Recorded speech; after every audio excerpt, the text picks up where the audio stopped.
Today on the show, we have Andres Gomez Emilsson from the Qualia Research Institute in San Francisco. And we are talking about the fabric of human consciousness from an experiential perspective, particularly in the context of people's experiments with DMT, psychedelics, meditation, and all sorts of altered states of consciousness, as well as exploring the connection to the deep past with regard to mythology, religious encounters, just encounters in general, trying to make sense of why in the world humans have the ability to have these experiences and what technologically can come of them. And so it is a super exciting topic for me because I have no experience with any of these entities, but the stories are just so absolutely compelling. I think that of all the people that end up actually having hallucinatory or psychedelic experiences with DMT, something like 90% of these people encounter the presence of entities. The more that they do it, the more they're convinced that this isn't a hallucination and that there's something substantive to it. That's exactly what a crazy person would say, though. Yeah, but it's a bunch of crazy people all experiencing the same thing, and that's what makes it really interesting to me. So hang on for this ride because we are on thin ice here with regard to mysticism and trying to make some scientific sense of it. But I think we made a little bit of progress, and I'm excited to share this conversation.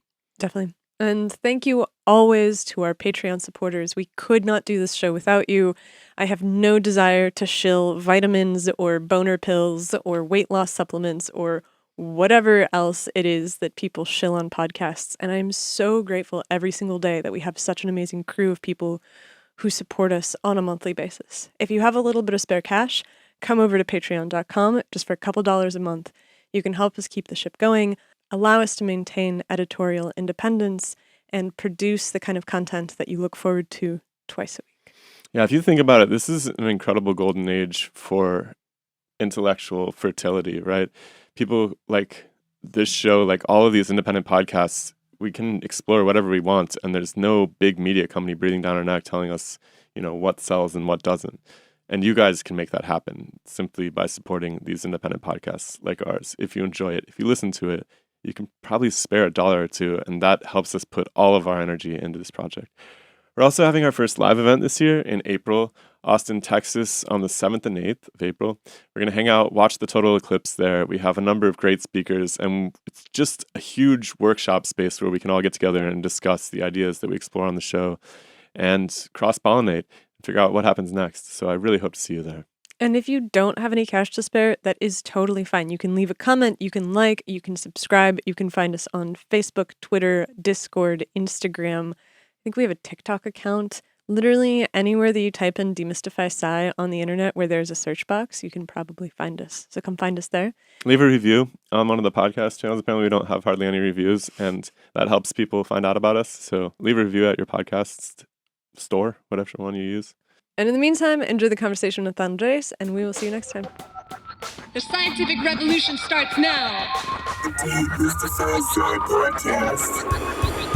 Let us see in the dark.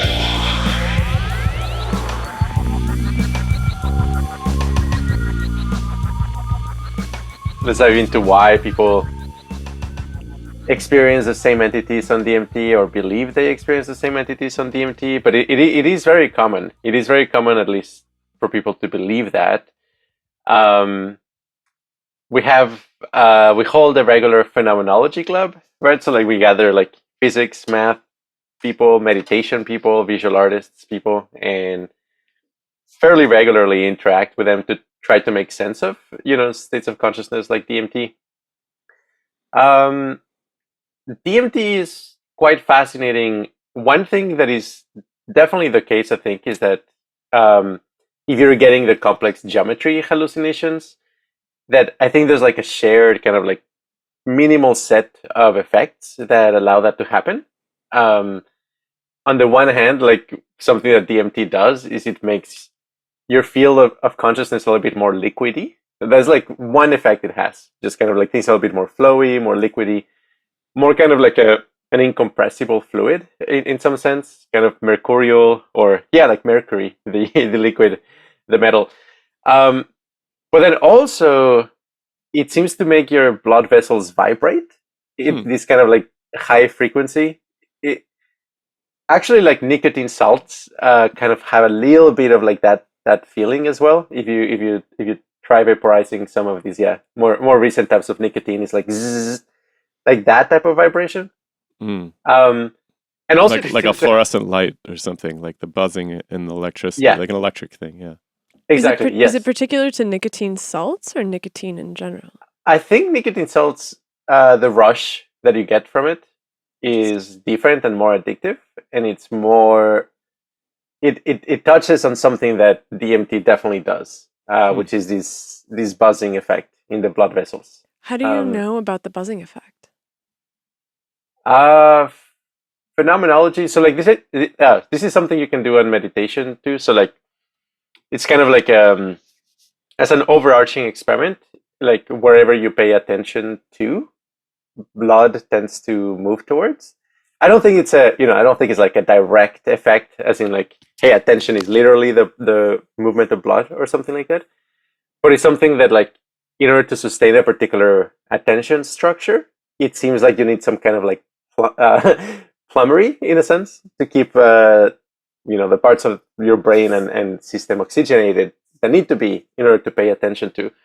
And it seems that something you can experiment over, let's say like 10 minutes or something like that, placing your attention in both of your hands, and you will notice that there's like some vibrations that start to appear, and it's something that I'm pretty sure is not just a hallucination, but it's something you can actually confirm with others. You can say like, hey, can you touch my hand? Is it vibrating? And they might actually say yes.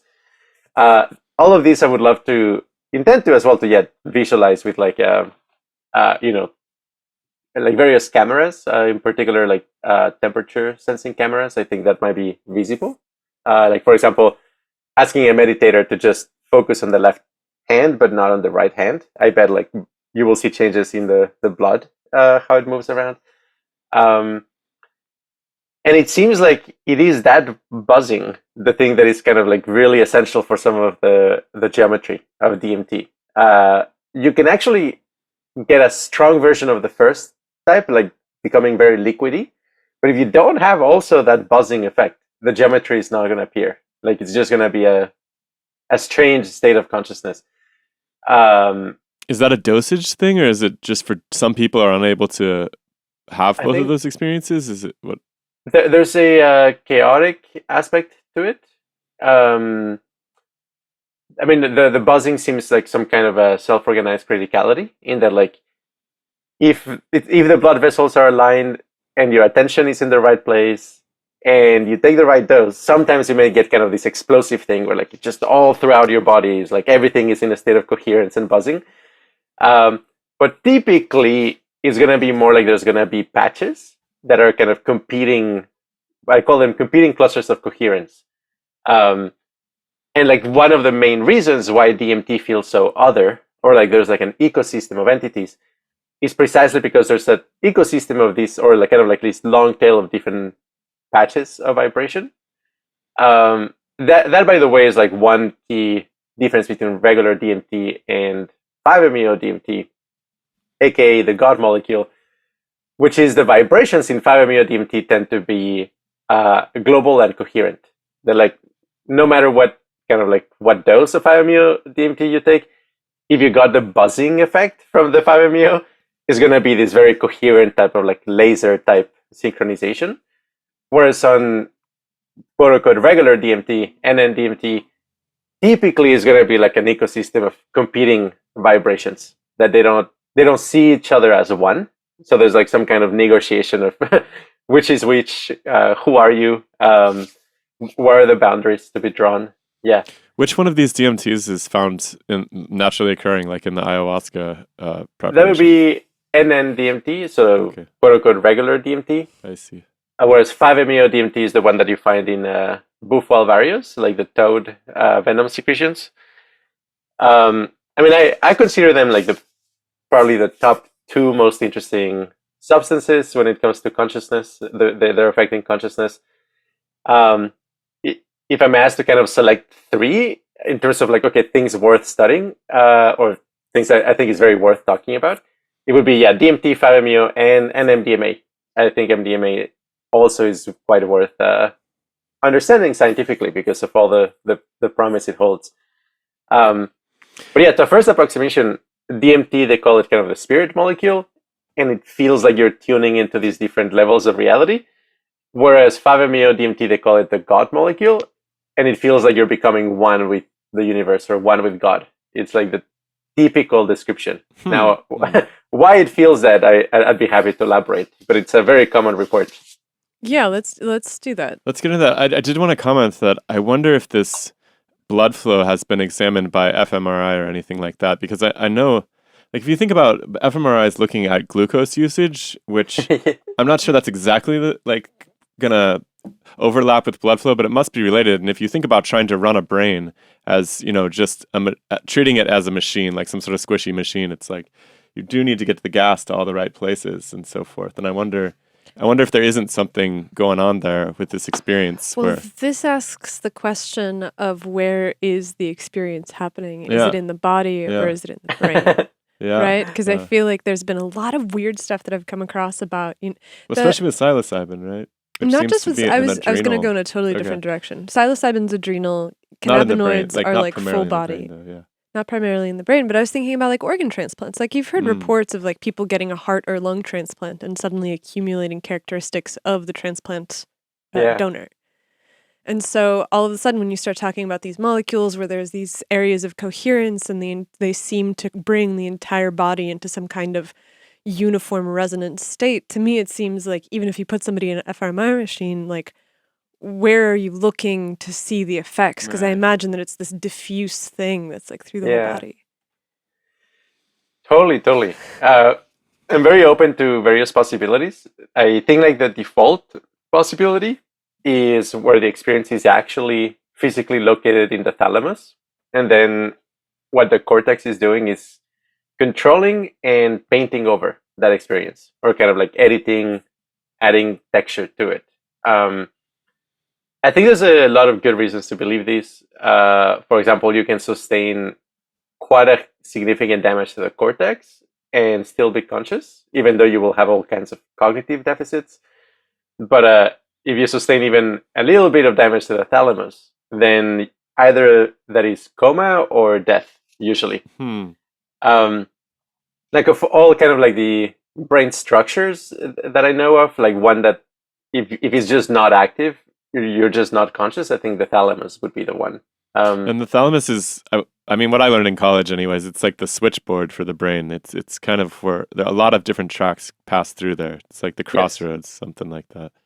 Exactly, yeah. And the moment brain activity in the cortex becomes conscious is when it activates the thalamocortical loop. So you actually get resonance between the thalamus and the cortex. And before that, I mean, you can have cortical activity, but it's just not conscious. So to me, I mean, like there's many interpretations here. Like one maybe worth putting out, it's people who believe in the recurrent network theory of consciousness. That hey, like the thing that makes you conscious is kind of this recursion of like going back and forth. They would point at like the significance of the thalamocortical circuit for that, for example. When you say back and I'm not as familiar as I probably should be, but you mean like this interaction with the environment, like with the perception, or do you mean within the circuit itself? Within the circuit itself, yeah. I see. So there's like feedback between the cortex and the thalamus that goes back and forth, and so then it makes a standing resonance. Isn't the thalamus communicating with the rest of the body as well? Yes. Yeah, which is presumably talking to the world in some way. In a way, yes. But I think you can definitely be conscious without the loop with the world, because we have dreaming as just an example. So you don't really need actually that much of a kind of a feedback with the environment. An important scientific question is kind of like, what is the minimum viable feedback you need for an experience? And so I think the minimum would have to be something, the thalamocortical circuit. We should come back to this question of the minimum input you need for an experience, because we had this crazy experience with sensory deprivation tanks that I think would be interesting in this. But I want to understand more why you think that the DMT experience is happening on the level of the thalamus. Do you think that it's somehow affecting transmission there, or it's affecting its function in such a way that it has these global effects, or what is it? Yeah, fascinating. Okay, so yeah, let's talk a little bit more about DMT and DMT phenomenology. Why? So the overarching conceptual framework that I use is what we call an algorithmic reduction. And again, there's this kind of like attempt at finding a simple set of basic effects that then can be used to reconstruct the extreme complexity and diversity of something like the DMT space. The kind of like simplest algorithmic reduction that I know of is this model that it's called the control interrupt model of psychedelic action. I think it's a very big piece of the puzzle. I don't think it's a full explanation, but it's just explanation style that I think is very worth learning from. So this is from James L. Kent. So he wrote a book in 2010 called Psychedelic Information Theory. And it's kind of like one of the, it really is like the first book of that type, where it's trying to make sense of psychedelic states of consciousness rather than from a, let's say, like semantic point of view. It's like, oh, you get religious iconography, or you get like this conceptual blending or things like that. He talks about it from the point of view of signal processing. And so he has like this relatively simple model where what the cortex is doing is constantly inhibiting the information that it knows how to predict. So essentially, whenever the cortex can already predict what input you're going to get, it sort of like pre-inhibits it and doesn't allow you to experience it, because you're not going to learn anything from it. And in that way, like the things that you experience are kind of the deviations from your predictions. That's kind of what bubbles up to. So this is like habituation to a stimulus or something. Like I don't feel the pillow under my head eventually when I'm exactly lying in bed. Okay. Yes.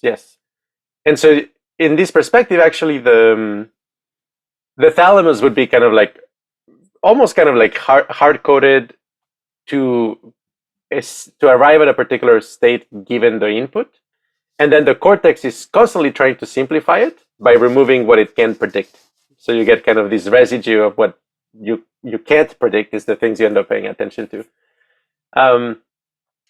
And so the way this works is the cortex is an inhibitory system in this model.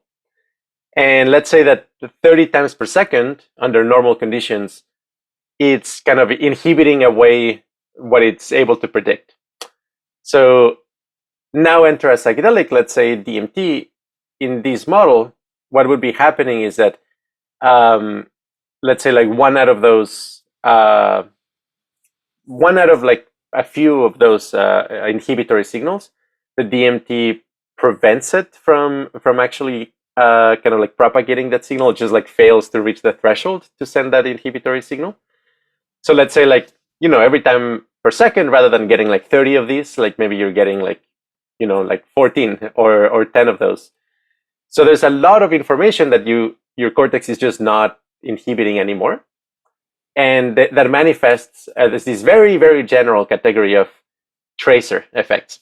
Things just last longer in your experience. There's a failure to inhibit them. As a consequence, the screen of consciousness becomes more and more crowded. But it becomes crowded with the sensations that come with a characteristic frequency. And that is kind of like one of the key things is DMT is not just that it gets painted over with colors and textures, but they're also vibrating in a very characteristic way, typically between 20 and 40 hertz. And this is something, there's many ways of kind of like checking this frequency, but the easiest is to become good at kind of like looking at flickering lights and naming what frequencies they have. You can practice with that device, and then in the state of consciousness, you say like, okay, I'm hallucinating a clown that is flickering at 20 hertz. I'm hallucinating a house that's flickering at 30. And you can kind of describe the scene in terms of these, different particular frequencies and the way they're built. And to a first approximation, all of these could be explained in terms of, there's a failure to inhibit your predictions and what you're able to predict, and that accumulates. And then you get the standing wave patterns of that accumulation of sensations. And so it's some kind of like buffer flow that happens in your field of consciousness. What's really interesting about that is the geometric aspect of it. because, I'm Yeah. looking around the room and there's definitely geometric shapes that if that buffer was somehow extended and I was seeing them, I can kind of imagine the way that they would delay across the visual field, and it wouldn't be as I feel like I've seen drawings of this weird hexagonal, like super high angular space that Yeah. DMT causes people to experience. And so it doesn't seem to me to be a direct translation from, let's say, just the tracer lag of the stuff in the room to that geometry. So where's that Yes, yes. geometry coming from? Let me explain it. I'll bring a prop in 1 second. Okay. Because I know that your visual cortex has these ability to delineate, like one of the principal functions of the visual cortex in its initial processing is making lines, right? Dark, light lines, and it's separating the delineation between different material bodies, essentially, for navigation. And so if you imagine like a dot persisting across time, it might make a false line up that would be processed by the visual cortex. That's my guess. It could, but I also imagine that it would be really messy over time, right? Like as you're moving your eye around, Like smeary. it would be Like smeary. you talked about this fluid substance, this incompressible fluid. Like The ponderable fluid? before you get to the entire DMT geometric experience. He's saying that the geometric thing is only possible in the 5ME DMT 5MEO? experience. I think not. Hey, clarify something for us. Yes. The geometric experience, is it in both 5MEO DMT and in NMDMT, or is it one or the other? Regular DMT is vastly more geometric, but Hmm. they both show geometry. It's just the if we're talking about a kind of like high dimensional, hyperbolic, fractal, complex, all of that is DMT. Whereas 5MEO DMT does have some non-trivial geometry, but it's more kind of very, very broad outline type things where like maybe your field of consciousness becomes a torus or becomes like a spiral or like a kind of like a very broad outline new shape, a new topology. And then the geometry follows that. But the emphasis is in the big kind of like outline of the flow, whereas on DMT, the emphasis is in the very, very tiny micro adjustments of like phase and lag and diffraction and refraction. Very, very, very intricate is what DMT cares about. Interesting. Yes, So you had a prop. Yes, a couple of things. So this is called a hyperbolic honeycomb. So it's actually it's a projection of kind of like the wireframe of a hyperbolic space into a 3D Euclidean space. And it kind of looks like just a for people who are just collection listening. of soap. It's like a wireframe of a bunch of soap bubbles nested in each other. It's kind of Yes. foamy almost. Yes, definitely. And yes, if you were to, for example, continue adding detail, it's kind of like it starts at the center and then like you start adding more and more cells. Yeah, I mean, each of these lines actually continues on infinitely. So it's actually just a bunch of planes. All of these planes are made of hexagons. Normally if you put a bunch of hexagons, you just get a straight plane, right? Like there's just no bending. Whereas here you have like these like straight surfaces, but they also wrap around. So it's kind of like an infinite number of infinities end up getting packed into this space. But this is kind of like super, super classic hyperbolic type of geometry where on DMT at a high enough dose, you may notice that there's a region of your field of consciousness where if you get close, you know that it's flat, and it's obviously flat. But then if you get it further away, it looks curved. And there's just a lot of information, a lot of qualia very packed into all of these surfaces. And so that would be one case where like, no, actually the geometry of your three-dimensional space now is hyperbolic. But like when you interact with it, it looks, kind of like a projection. So yeah, that would be characteristic of regular DMT. this is another object that would be kind of in the same space, which is a 3D fractal. Mm. That one's harder So- to see on Yeah, webcam. can you hold that one really still for a second? So it basically looks like a Mandelbrot set, but it's in 3 dimensions. Yeah, It's kind of Yes. like knobbly, like almost kind of looks like a little person. like a really rotten broccoli or something. Interesting. So the question then, becomes, okay, how how do you go from this kind of like control interrupt effect of tracers, flickering at 30 hertz to that? So for that's where you require kind of one or two insights. I think we can do it with one, but like the main insight, probably we need two. The main one is non-linear resonance. So the field of consciousness under normal energy levels, seems to function like a linear system, in that two waves going through each other, they're kind of invisible to each other, right? Like if you shine light in this direction and light in this direction, this ray of light is not affected, right, by this other ray of light. They're kind of independent. They almost as if it doesn't matter if there's extra waves in there. If you do this in the water, it works like that within some energy levels. But if you make very large waves, then actually they start colliding with each other and they form kind of crests, and you get like this additional strange behavior.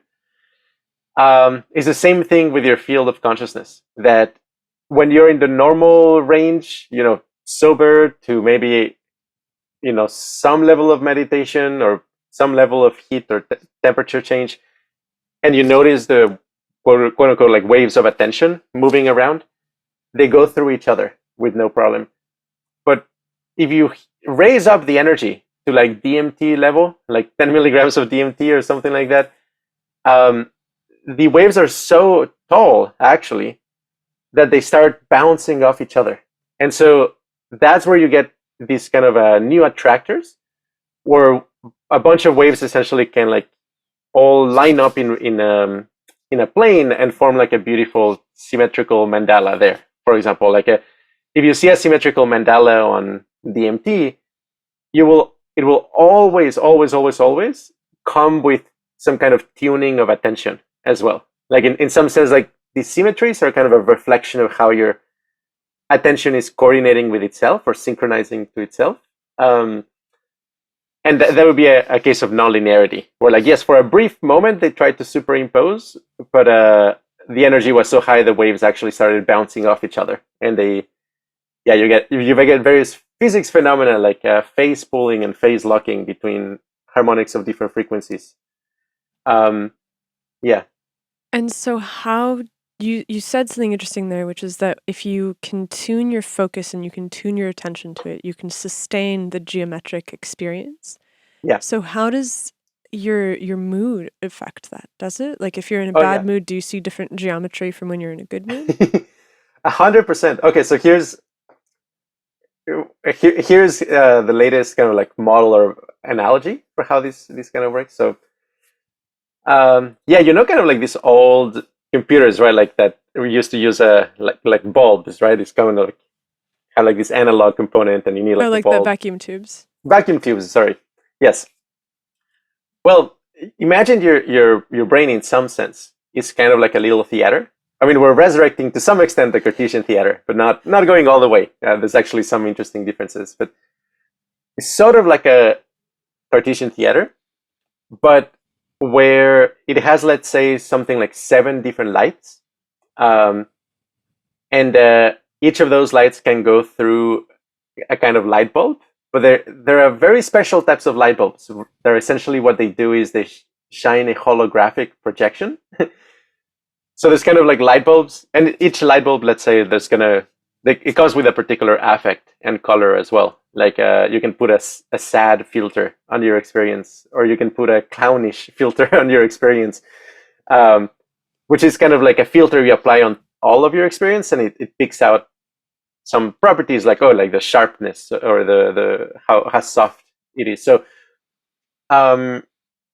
roughly speaking, a really positive meditation or psychedelic experience would be one where the light bulbs that you put on top of each other are in a consonant relationship with each other, such that like they are a good fit for the attention centers, but it also allows them to align with each other.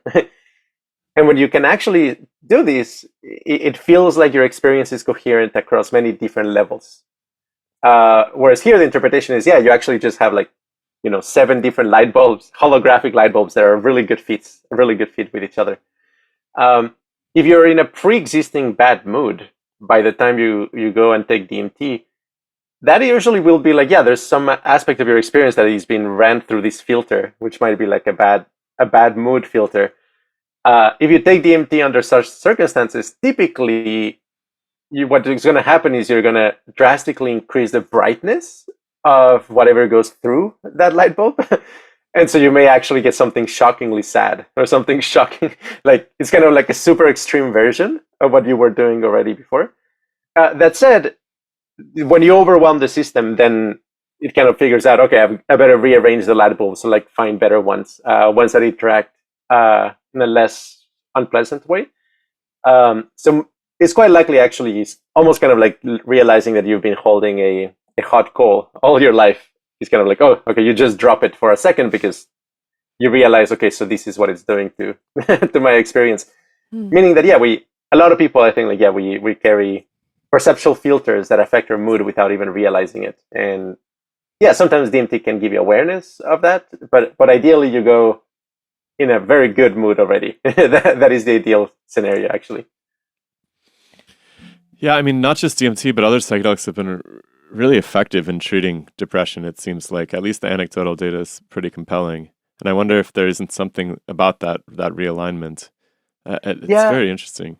Yeah, I mean, let me give you like another analogy. Yeah, because the lights in this simulation, they're like my sense is like once we visualize them, people will say like, oh, this is okay. People will have like an immediate resonance to like what I'm talking about. But they're actually kind of like electron orbitals.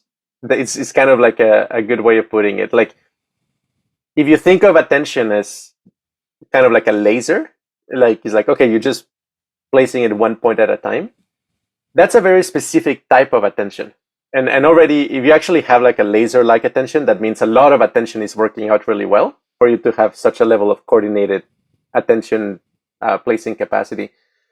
But at the more basic level, attention is much more like choosing a base harmonic of your field.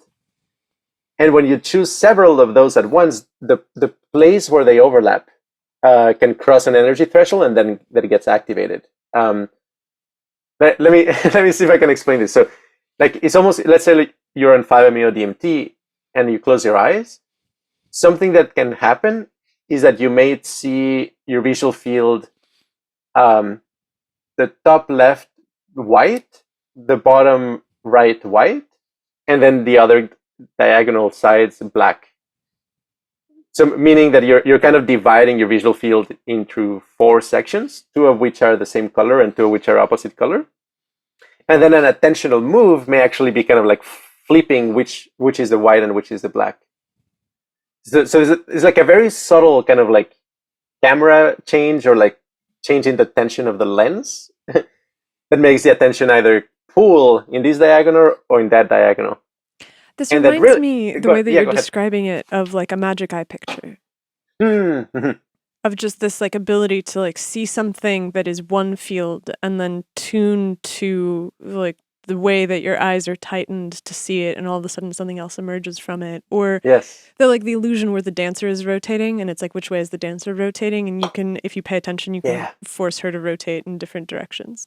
Exactly. And if you really introspect, like what is it that you're doing when you're paying attention and flipping it, you will notice it is something like slightly tensing your visual field in a particular side that kind of like causes a little flash of light that illuminates the scene from a different angle that emphasizes that other interpretation.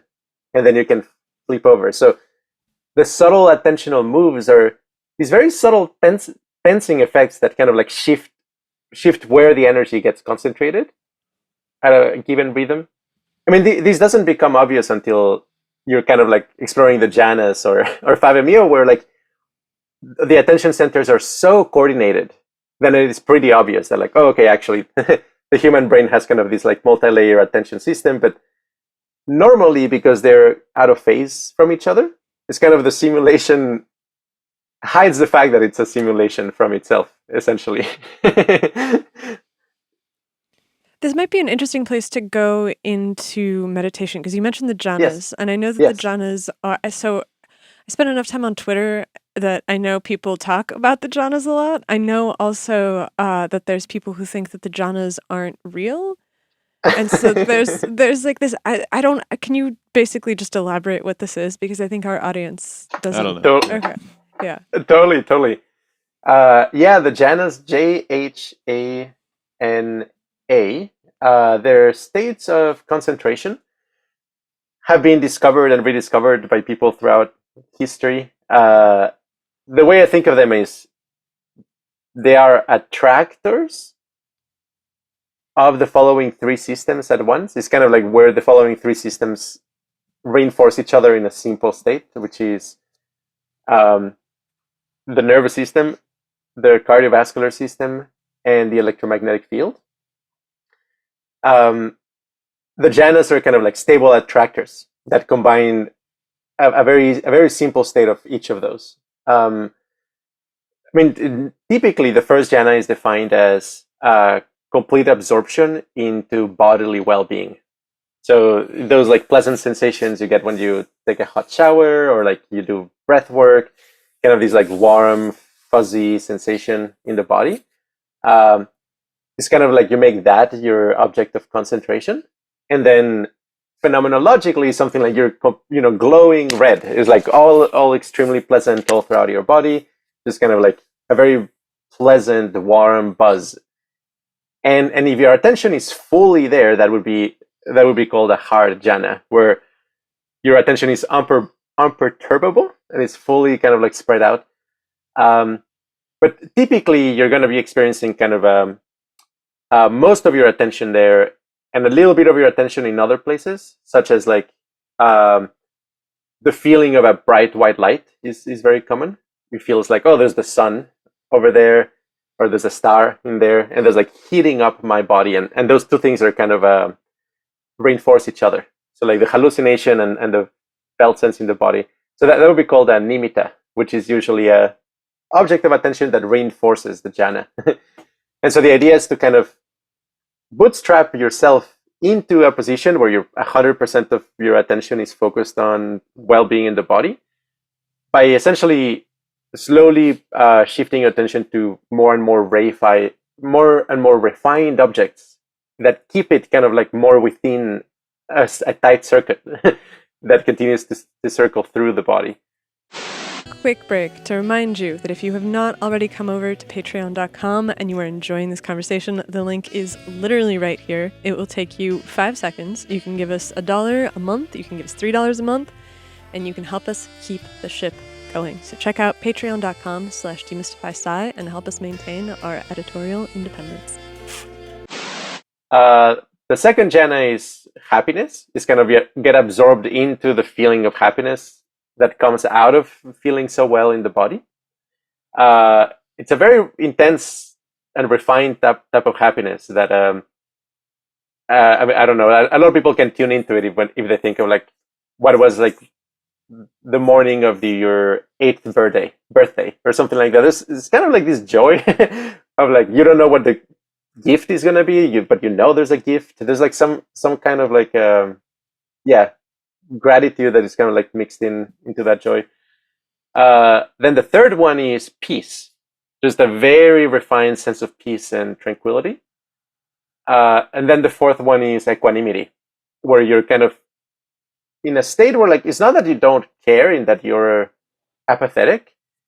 It's more that you kind of like have taken into account the world already. Like you already know that there is suffering. You already know that you can be of help. you're not wondering, is there something else I should be doing right now? It's kind of like a state of just being at peace with wherever you are in the moment. And then, yeah, that forms kind of a very important base, because from that kind of like state of just not being attracted or repulsed by elements of your experience, you can go even deeper in not kind of like more pure versions of meditation. And that gives rise to the upper four, which are the formless jhanas, where you're getting absorbed into qualities of consciousness that don't have a shape, or at least don't have an obvious geometric shape. I would say they still have a shape, but it's more interesting than just a geometric shape. And so those four is just absorption into space, infinite consciousness, nothingness, and then neither nothing nor something. When you say that the lower four have geometric shapes, what do you mean by that? Yeah. In the lower four, they call them rupa jhanas, because rupa is body, whereas the upper four, they call them arupa, which is like jhanas without a body. So in the first four, you're always kind of like constantly grounding your attention into body sensations. So in some sense, you're kind of dissociated from the world, but in another sense, you're the most present that you have ever been. There's like a sense of really being here in the here right now. And that has a shape. It's not necessarily the exact shape of your body. Usually you're going to be absorbed into what they call the energy body, which is kind of a little cocoon around your body. So it's a bit more kind of like fuzzy boundaries. But it still has an extension. Like there's a clear place you can point to in your experience where you're more absorbed than elsewhere. Whereas when you go to the higher jhanas, you can't really say like, oh, I'm more absorbed here than I am here, because almost kind of like not being in a location of space is part of the quality of that experience. So it sounds like it's almost this. It almost sounds dissociative in some sense, where it's like the first ones are embodying, and the next ones are once you've passed through these stages of embodiment and you've quieted the body to some degree, then you're able to kind of depart from the vessel. That sounds very esoteric. And people always make fun of us because they're like, you should rename this mystifying science. But there's something. I don't want to say that I've ever experienced the jhanas because I've never practiced meditation in that way. But Shaila and I will go out into the woods sometimes, and there's these moments where we're in the woods for long enough and we find a nice place and you sit there for long enough and it's quiet and it's just, the soft grass and the wind, and you begin to kind of lose your association with yourself and with the world. You're not hungry, you're not thirsty, you're not hot, you're not cold. And it very much does feel like all of a sudden you just disappear. And I wonder if that isn't a similar experience. Yeah, that could be. Could definitely be. But so, go ahead. I mean, it might be related to the seventh jhana, which is like the feeling of nothingness, and it feels kind of this gradual disappearance. I mean, it's not like all that is left is like space or awareness or something like that. It's something deeper when even that goes away. It's a kind of like, for me, like I have a really hard time seeing the magic eye pictures. Mm-hmm. And so I really have to struggle to find them. And I have that same feeling where we're in the woods for long enough and we're there and it's quiet enough, where when I approach that feeling, it's almost unsettling because I'm like, there needs to be something to fill, like what goes in the void. Something must be in the void. It's like a very weird experience. Yeah, I wonder how much of this is just perception without thought too, because we spend 100% of our time thinking. And it's very bizarre when you get into states of mind where you're not thinking. It can happen in very sober consciousness with flow states, I suppose, if you're doing something very technical that you've been doing for a long time and you don't have to have necessarily a plan going on, you're just operating.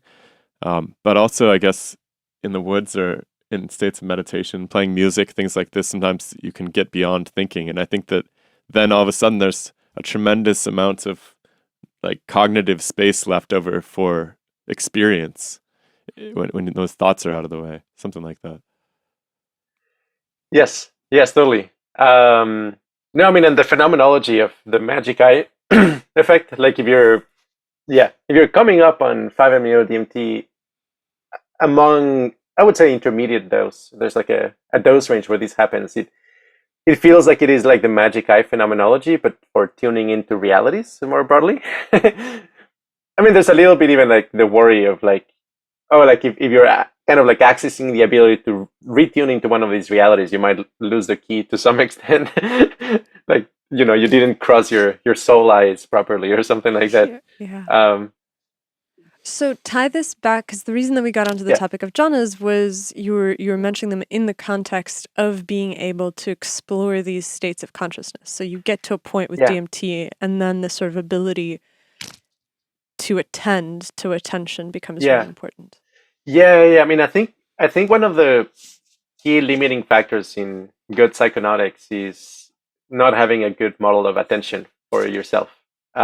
Precisely because we end up kind of trying to translate our internal moves into a language with some baked-in assumptions about how attention works.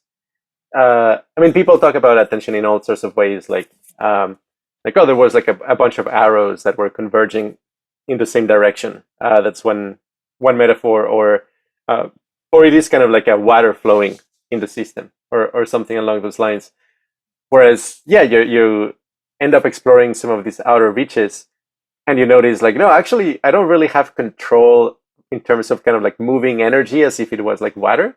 Really, all I can do is change the phase and frequency of these harmonic resonant modes. And some combinations create a kind of like a coherent flow, but there's a bunch of combinations that they don't really map onto any kind of coherent flow of attention, but they're still valid states of consciousness. Usually, though, the very blissful, very beautiful states of consciousness tend to also come with high levels of concentration. Not in every circumstance, but that is like a general direction. And so, the usually more blissful states of consciousness will have something highly coherent about them. Do people ever get... Yeah, go ahead. I'm sorry. Hold on, finish that. At least? At least you need something like half of your attention centers to be in coherence for you to say like, oh, this is a really good, fun time. Like there's a kind of like threshold of, how much in agreement the attention centers are with each other for you to have a good time. And I wonder if that has something to do with the predictability of it for your cortex too, to some extent. Like, I remember there was this dude that we interviewed, Brett Kagan, I believe, a while ago. He developed these weird neural interfaces for these cell cultures where he was teaching these neurons on a dish how to play Pong on a screen. And he would basically give them the neurons would get this chaotic signal when they missed the ball. And when the paddle hit the ball, they'd get a very predictable pattern. And there's something about life in general and consciousness being in my mind somewhat inseparable from life, that really wants that regularity to it. Yeah. And I wonder how that plays in.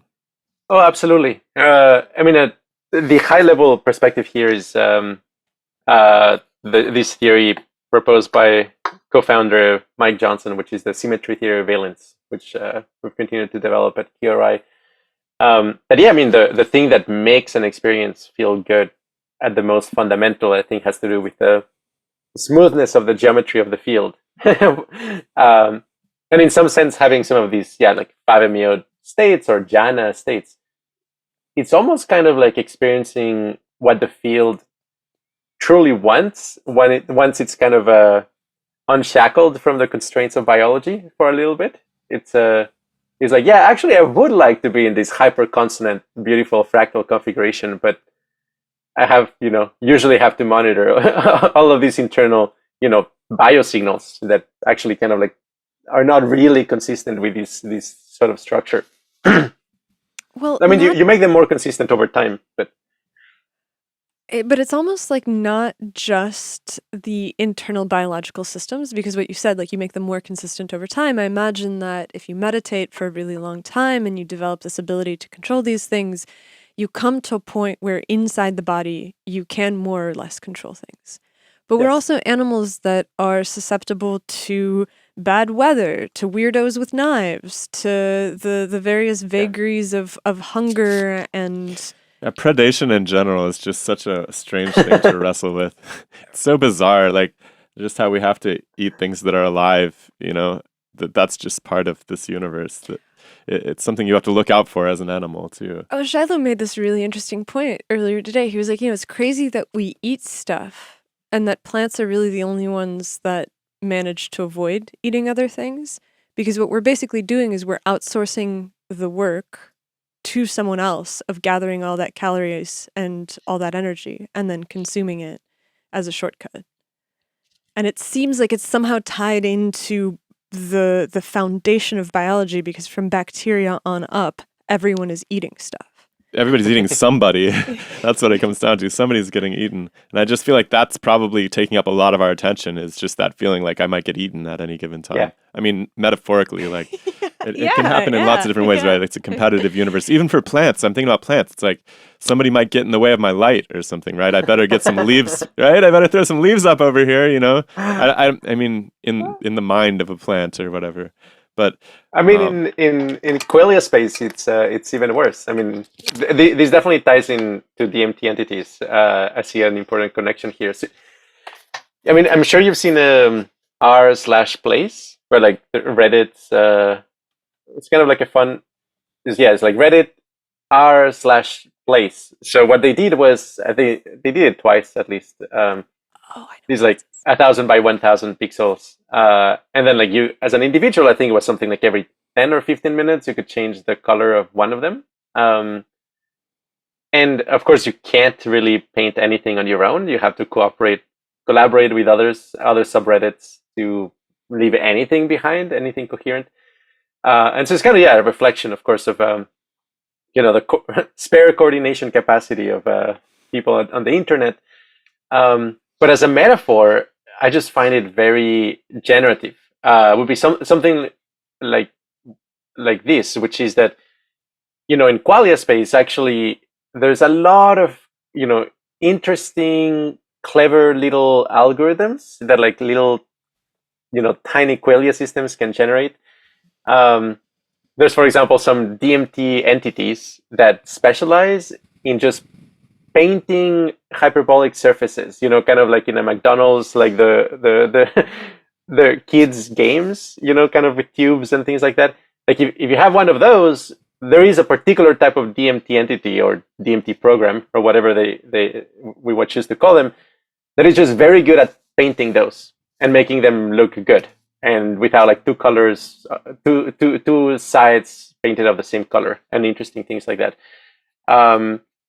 And so that one is very dynamic in the ecosystem. It's like they're welcome in almost any kind of hallucination. They have a job they can play. But then there's like other entities that are just, for example, very parasitic in that they just like to turn, I don't know, rounded corners into very sharp corners, and like they're just very good at that. But like that does not benefit aesthetically or or the game theory of the thing that is happening. So what happens in a DMT experience is very chaotic for that reason, because you're going to get kind of an ecosystem of patterns that are trying to affect the experience in one way or another, trying to edit it according to their likes and dislikes. And it just so happens that some combinations are really pro-social. Like you can end up having a configuration that is just so beautiful, and everything is based on love and is non-coercive. But also, you may end up actually in a configuration where, like, it's a, it's a dictatorship, and there's like some kind of revolt as well. There's a revolution of patterns trying to outcompete others.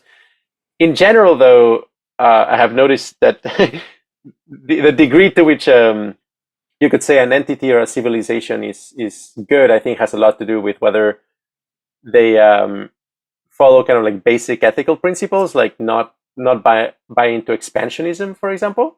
Like there's certain types of patterns of qualia that on DMT, whenever you experience them, they try to expand and transform everything into them. And so those are kind of like banned. All of the other patterns of qualia are kind of like allied against them because they're kind of defecting at a bigger scale. But it's almost like a cancerous qualia. yes, exactly. So I think that, the principle of non-expansionism, and I mean, I think of it in almost kind of like in terms of like the future of humanity, that like, yes, there is a possible path where we all just converge into one monoculture, and then there's another path where like we all, different countries never talk to each other because they just can't admit, but there's like a certain path where like we do preserve, for example, France as a state of consciousness. And then like, in 200 years or 300 years or something like that, what we will see in France is like, hey, what happens when you take the France state of consciousness to the DMT level? Kind of like you take it to a much more developed and mature version of itself. And my sense is that because mind is actually hyperbolic, the state space of possible minds is so large, actually having a lot of different cultures in this planet from which you can kind of like take off to other realms of consciousness, it's such a treasure. Like I think we I don't know, like I've come around to really valuing diversity of culture and artistic expression and ways of feeling, because there are different things we can use in order to explore the state space of consciousness. Like by having the multiplicity of all these different aesthetic values, almost you have just a more rich canvas at the end of the day, with potentially more diverse solutions and better solutions at the end of the day. Well, it's interesting too, because it's like better on one hand, but on the other hand, it's also just more essential, right? So your example of the Frenchness of an experience, like that's a lens, right? So you can take, Bolivian culture, American culture, Russian culture, whatever culture, and filter it through the lens of French experience, and you still get a French experience, but it's influenced by all of these other things that flow into it, and so you aren't equilibrating across all of these different places. You're maintaining this essence of like what it means to have a culture that has a set of values and preferences, and the non-expansionism of it is key, because if one of the values is expansionism, then your desire is to flatten everything into the same lens, right? Yes. God, it's so interesting. Do you think we'll have another expansion of French culture? I mean, anyone can decide one day to, like, the dolphins could decide to become expansionists. It's like the orcas that are starting to sink the boats and stuff. It's like any moment someone can decide. Well, it's really interesting to me how the Romans tried really hard to wipe out the Gaulish culture, which was I think the antecedent to the French, right? And they tried to wipe out all these different cultures. Like all of the colonial powers tried to wipe out a lot of these cultures, but there's some of the strongest cultures remaining, like Irish culture. It's like wild. There's like fragments. You go to like parts of Boston or New York, there's like serious Irish culture and pride, right? And that's really interesting, like how resilient those are in spite of the like total domination they experienced at the hands of the imperial state in their day. Yeah, there's a persistence. There is a persistence. There was something that I wanted to go to from this idea of the multiplicity of perspectives, and this idea of like France to the ultimate DMT level. I mean, this look, we jumped into entities really quickly, but one thing that's kind of interesting here is we don't really think of entities as being experienced by meditators, or do we? Like, should we? Like, is that a, because you talked about sort of these entities, I wish we had a synonym for entity, these beings that are guiding the experience. But do people have that in other states of altered consciousness besides DMT? Like, are angels a form of that? Okay. Right. Maybe religious, yeah. I mean, of course, those entire practices, you could say, are geared towards invoking or creating them. I mean, a lot of like Vajrayana practices is like imagining a goddess and like really embodying them. But usually, I mean, if it's within Buddhism, usually they will say, part of the point is for you to have a fully realistic 3D hallucination, and then for that hallucination to tell you that its ultimate nature is emptiness. So like you shouldn't get attached to it either. But in terms of kind of like low level practices that tend to give rise to entity encounters, fire casino would be the top of my list, which is this practice where it's very cartoonish in a way. I think like it's represented in the media without a name, which is looking at a candle flame until it leaves a big after image in your visual field, and then you close your eyes and you meditate on the after image until it goes away, and then you rinse and repeat for hours, like 8 hours every day or something like that for a couple of weeks. And it's that practice that according That to sounds people, really relaxed. I'm gonna try that. That sounds because meditation kind of bores me, but that's like, yeah, I struggle with meditation. That seems like a really actually pleasant meditation. I mean, yeah, it's I recommend giving a lot of different techniques a try because people respond quite differently to different ones, and I mean, and this one is said to cause like DMT like hallucinations at like day 7 or something of doing it every day for 8 hours, roughly in that dose. My sense is that it's probably doing something kind of similar. Like it might be, like really energizing the visual field, and then you get like the nonlinear waves as a consequence. Like it seems like there's an anticipatory aspect to this though with the religious stuff. Like people are like, you're gonna see a goddess, or like with the flame even, you're gonna see this thing or something. But it seems like with DMT, people just see these entities like regardless of coaching. I could be wrong about that. Well, let me see. I think it is very much the case that, at the very least, we do have kind of an internal self representation that has a body.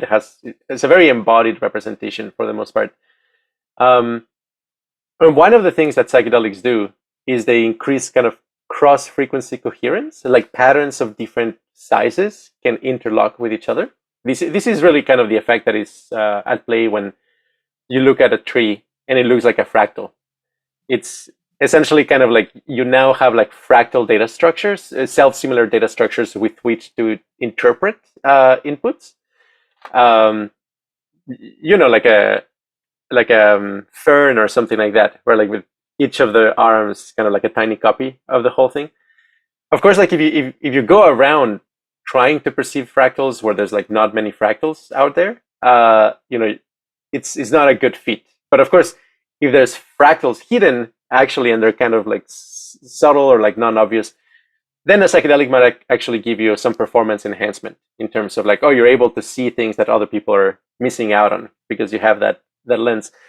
But the main property here I want to highlight is cross-frequency coupling. Like when you're seeing a fractal on a psychedelic, that means that shapes of different sizes are in a state of resonance with each other.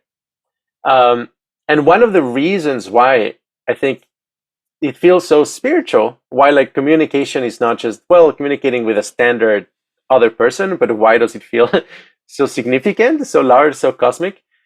I think it has to do with like the kind of resonance that you can have with your sense of self and a hallucinated sense of self that is larger, which is, I think, is partly why it feels mystical and significant. That, for example, on DMT, you can interlock with a giant. Of course, you might hallucinate something like, this is the next Bodhisattva Maitreya or something like that. Something mythological to make sense of it. But like, no, phenomenologically, really what's happening is your sense of self is resonating with this very large sense of self. And so it's very difficult to experience that without feeling in some sense that, this is a profound interaction with an angel or something like that. But is it you keep using the word hallucinate, right? Which when I think of hallucinate, I think of like some realization of something that's not actually there. But is it possible that you are in fact tuning into something that is there? Like you really do have self-similarity with, I mean, look, I can be perfectly sober and rationalize a lot of self-similarities between myself and other beings, of varying degrees of consciousness. Like a bacteria is basically trying to do its job, get through the day, find a partner. Like they don't actually mate. They don't. I'm not the microbiologist. I'm sorry. I failed as a microbiologist. Wait, they like exchange. Don't they like hook up these little They tubes to each other? and do, but like, Come on. That's close enough for me. I'm just saying, like, it's easy to see yourself in things all the time, but to like really feel it and to really like to just embody it. to embody it and feel really compelled by it in this way where you're just like, holy crap, like this is all just me essentially. Is that a hallucination or is it a realization? Well, okay, let me add the following. So, yeah, two key things to advance this conversation forward. I mean, one is we start out, at least usually how I think of it, with a model of our consciousness through the lens of indirect realism. So everything that you experience is at least the first approximation, or like the first surface area, really, it's an internal world simulation that your body and nervous system is creating for you to navigate the world. And so, like, for example, what I was describing of like experiencing this resonance between your sense of your body and like a giant, like a bodhisattva that's going to get reincarnated in 1,000 years, or one of these weird hallucinations you may have on a psychedelic. So the case that this is just a hallucination is that, hey, it doesn't matter that you quote unquote feel it outside of you. Really, all that you're going off of is correlations in the vibrations between different parts of your experience. And at no point, any part of your experience was outside of you anyway, right? Like all of your experience is just part of your experience. There is a sense in which really what you are is a moment of experience. So on a psychedelic, what for sure does happen is that which patterns within the experience can interlock with each other changes. It just so happens that some of those patterns are used to represent very large things external to you, and some of those patterns are used to represent a bodily sensation. So when those interlock, it's interpreted as, oh, I got connected to something outside of me. But I can also make the steel man that, like, no, you are connecting to something outside of you.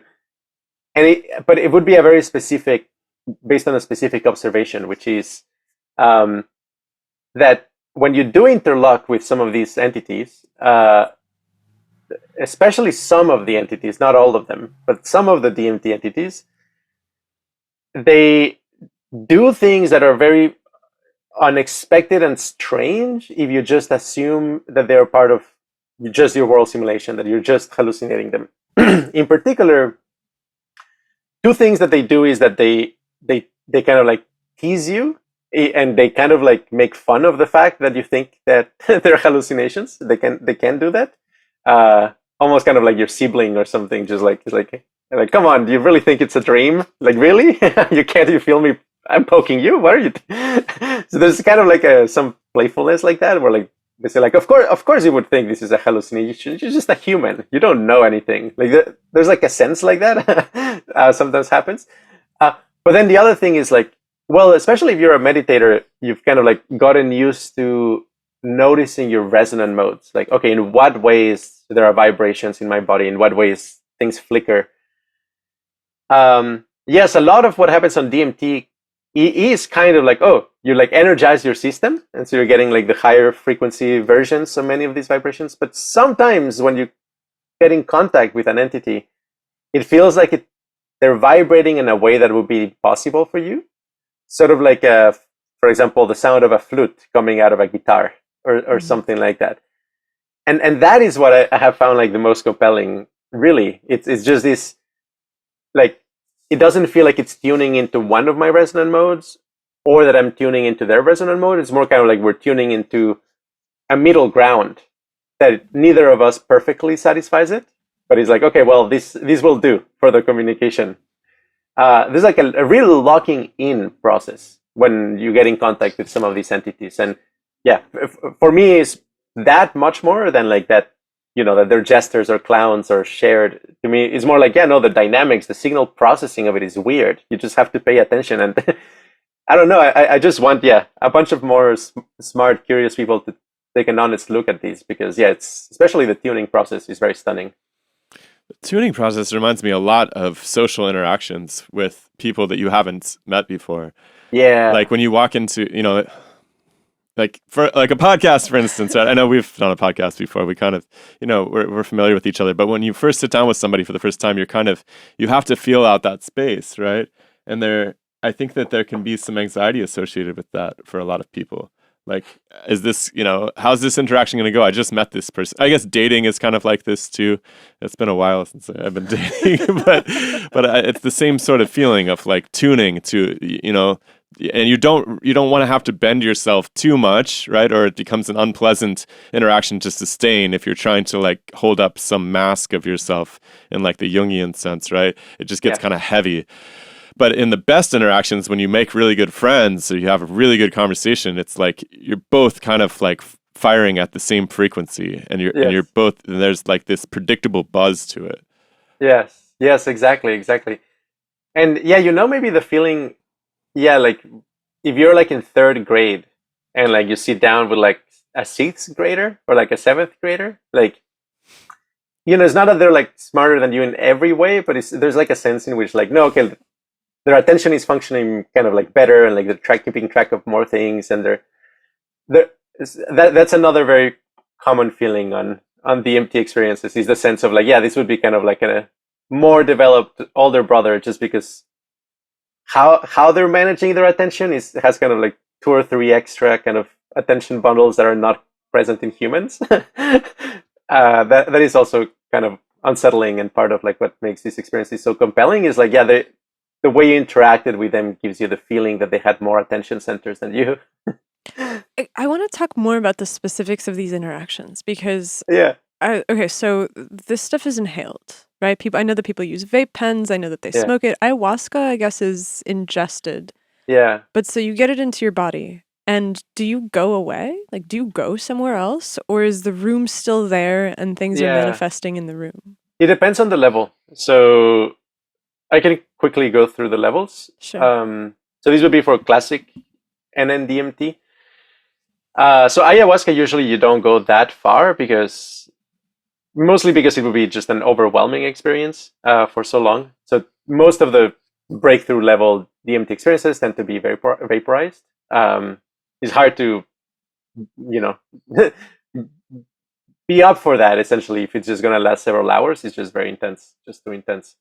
But the levels are like threshold, which is actually as far as like many psychedelics go, which is like brightening of colors, sharpening of contrasts. You feel a bit more here, a little bit more awake. Nothing super spectacular. Then at the very edge, towards the next level, every surface becomes symmetrified.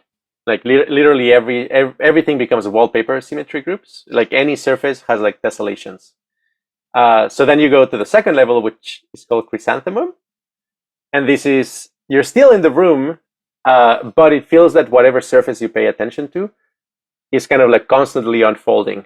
It's kind of, there's so much curvature that it just kind of like wants to exit out of the screen. And so it's kind of like the unwrapping of a present or the blossoming of a flower. There's like more surface area that continues to expand. Then that gets saturated, and then you go to the third level, which is the magic eye level. And this is quite literally like the volume of space in front of you feels like you're tuning into a TV. And there's like things that happen, fully animated, 3-dimensional. But still, here there's an air of irreality. I mean, there's like an air of like that's happening elsewhere. I'm just kind of tuning into it. And then you finally go to what's called waiting room, which is above magic eye level. And here all of the sense modalities get synchronized. So there's some, it's kind of like a very pressurized state. And then audio, visual, and body sensations all click together. This is like no longer in the room? Yeah. This is where no longer perceiving the room at all, essentially. That's right, yeah. Like if you pay attention, like the sensations are still in the background, but they're just like overwhelmed by something much more powerful that is going on, which is kind of this whole multimodal synchronization process. Does it change if your eyes are open or closed?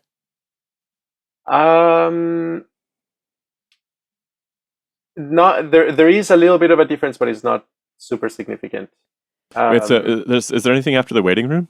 yes. The waiting room then- does sound like there is something. It sounds after like the there should waiting be a, room. a dentist You're like, on the no, other side. no, there's That's there's right. nothing. That's right. then you get to the breakthrough, Nice. which is where it really feels that it's kind of like all the channels are available. It's just a matter for you to tune into them. And is there some anxiety associated with moving up through these levels, or is Yes. Usually there's very significant anxiety from when you cross every one of the levels. Yeah. it's like I had a friend describe it to me recently where he was like, I reached this place and there was this feeling of like calling me to come forward and go deeper, but I was just like too freaked out and I just couldn't do it. Yes. So is there a point where that stops? Like if you get past a certain level, you don't have that anxiety anymore? Like is there some point where you surrender to it completely? Yeah. Well, but then yes, and there's kind of like a window where like you are fully surrendered. If you're lucky, and it is really, really, really intense, but it is like what you can handle. And then there's like an even higher level, which I think is just too intense, even with a surrender. And so there's just no point, and you're not going to remember most of it because it's just too overwhelming. But it doesn't mean that you blacked out or anything. So I mean, for me, like above a certain dose is kind of a party trick. It's just not very interesting from a Qualia perspective because it's just this very high frequency, overwhelming resonance state, and I don't really see the point in it. But is that because you're not keeping a thread to the real world? Like you're not able to keep track of it? It's more that the configuration space that you explore is not that interesting in those levels. I mean, it might be something like, oh, you're looking at a bright sun, but from a certain strange angle, and you're getting interference patterns, or you're looking at a tunnel, and it's like the interference patterns of those. Or I mean, there's just a few configurations of what the state looks like when it's most maximally energized, and they're not that interesting. Like the really interesting stuff is more in the middle. Okay, so bright light at the end of a tunnel. That Yes. sounds very near-death experience. Yes, there's. Do you think that's related? Because I've heard like some pop size stuff Yeah. being like it's the molecule that your brain releases when you're about to No. die. There's some evidence of that in rodents, I guess, at least. Well. I mean, they can't chop up human brains when people die. Like it's kind of unethical. All right, you'd have to catch them. Let's say some I gratitude mean, for that. for me, the overarching kind of explanatory space that we're kind of advancing is one where like we're removing the central significance of the molecule, because it's more kind of really what matters is that you get this high frequency tracer effect that is energizing your whole system, and then kind of like everything is downstream from that. And like in some sense, I think it doesn't matter if it's the pineal gland or if it was an electrode or like ultrasound. I think you can do the same effect in many different ways. The DMT as a molecule itself, I don't think is that significant. I think it's just more the the high frequency metronome and liquefaction, and then it'll produce the same experience. Yeah. Well, liquefaction is interesting because it immediately brings to mind the idea of mechanism. Because I'm like, what's being liquefied? Because you Yes. said before that it's like the early stages is kind of the liquefaction of consciousness. Yeah. Liquid crystal displays. Yeah, like when you Um, press on them and they like. Like Yeah. calculators. Yeah, exactly, like calculators. I think it is something like that our normal everyday life, we have a sort of like LCD screen. Our visual cortex is a kind of LCD screen. And it's just in a configuration that allows it to produce very dualistic representations with insides and outsides. Thing versus not thing. Exactly. But What was that? Well, like thing versus not thing. You're like, this is a thing, it has borders, it has volume, there's inward extension, and it is distinct from the other thing on which it sits that also has inward extension, and it's made of a different material. And Okay. so you basically have borders and surfaces and bodies. Bodies. Yeah. exactly. Yes. Whereas this liquefaction process that happens on any psychedelic, but DMT, LSD, and so on, would be something like moving to a different phase of that crystal, where it doesn't have that neat property that there's going to be insides and outsides to things, because it could be things like a Mobius strip as well. So it's sort of like on a psychedelic, the low-level crystalline structure that makes up your visual field is made of things that connect more like a Mobius strip. So you get things like impossible objects, things that, well, look like impossible objects. Obviously, they're possible configurations of the field, but they're just not usually allowed. So that's kind of like what I mean by liquefaction. But yeah, I'm quite bullish on the possibility of like that. Yeah, almost kind of like a literal liquid crystal display and different phases of it. There's some. I mean, oh, sorry. Were you gonna say something?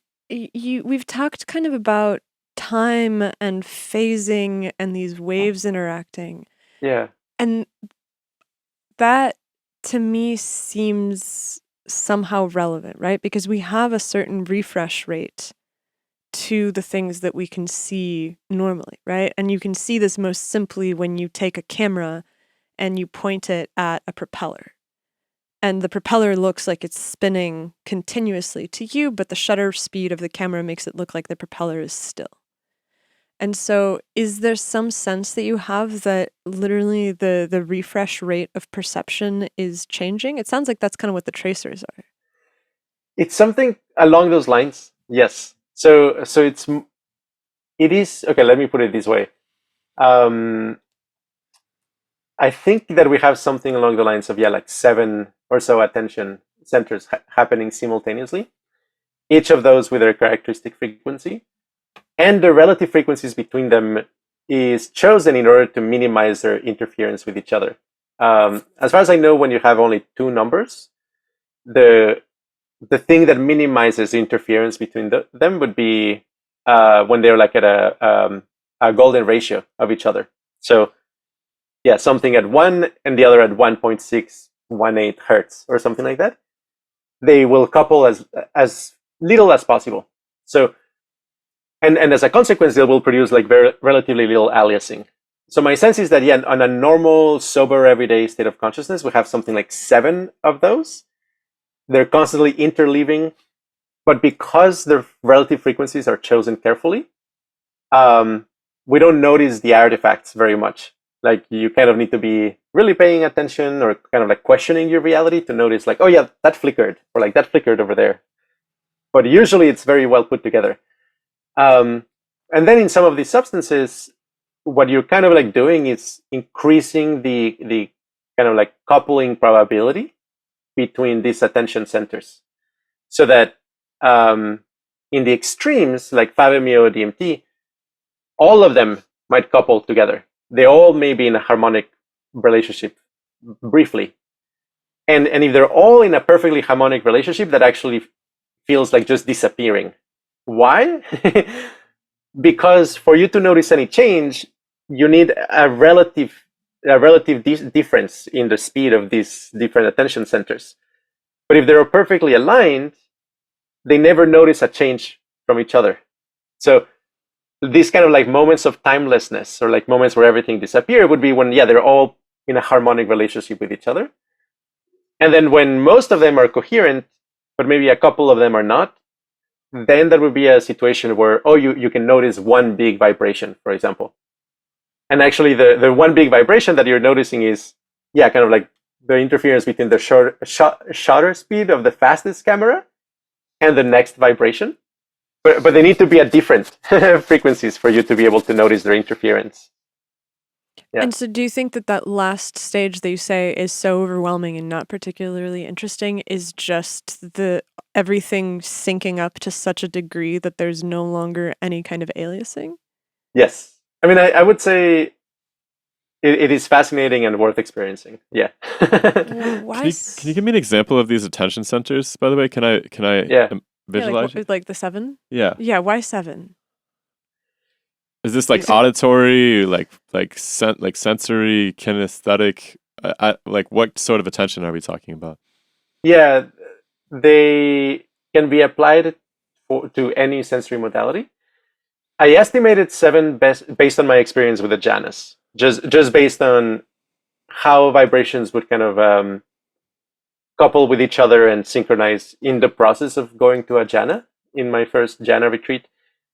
And I estimated it because there were like several movements that it's kind of like, oh, it could break down into 3 clusters, and then those 3 become 2, and then 1. There were like several progressions of how vibrations could couple together.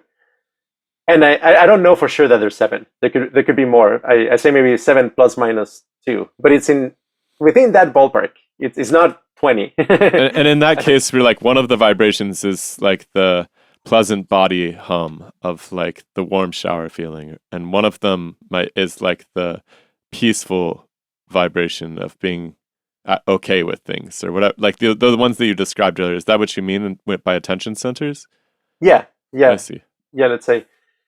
Yeah, let me give you like a bit of a phenomenon here, which is okay.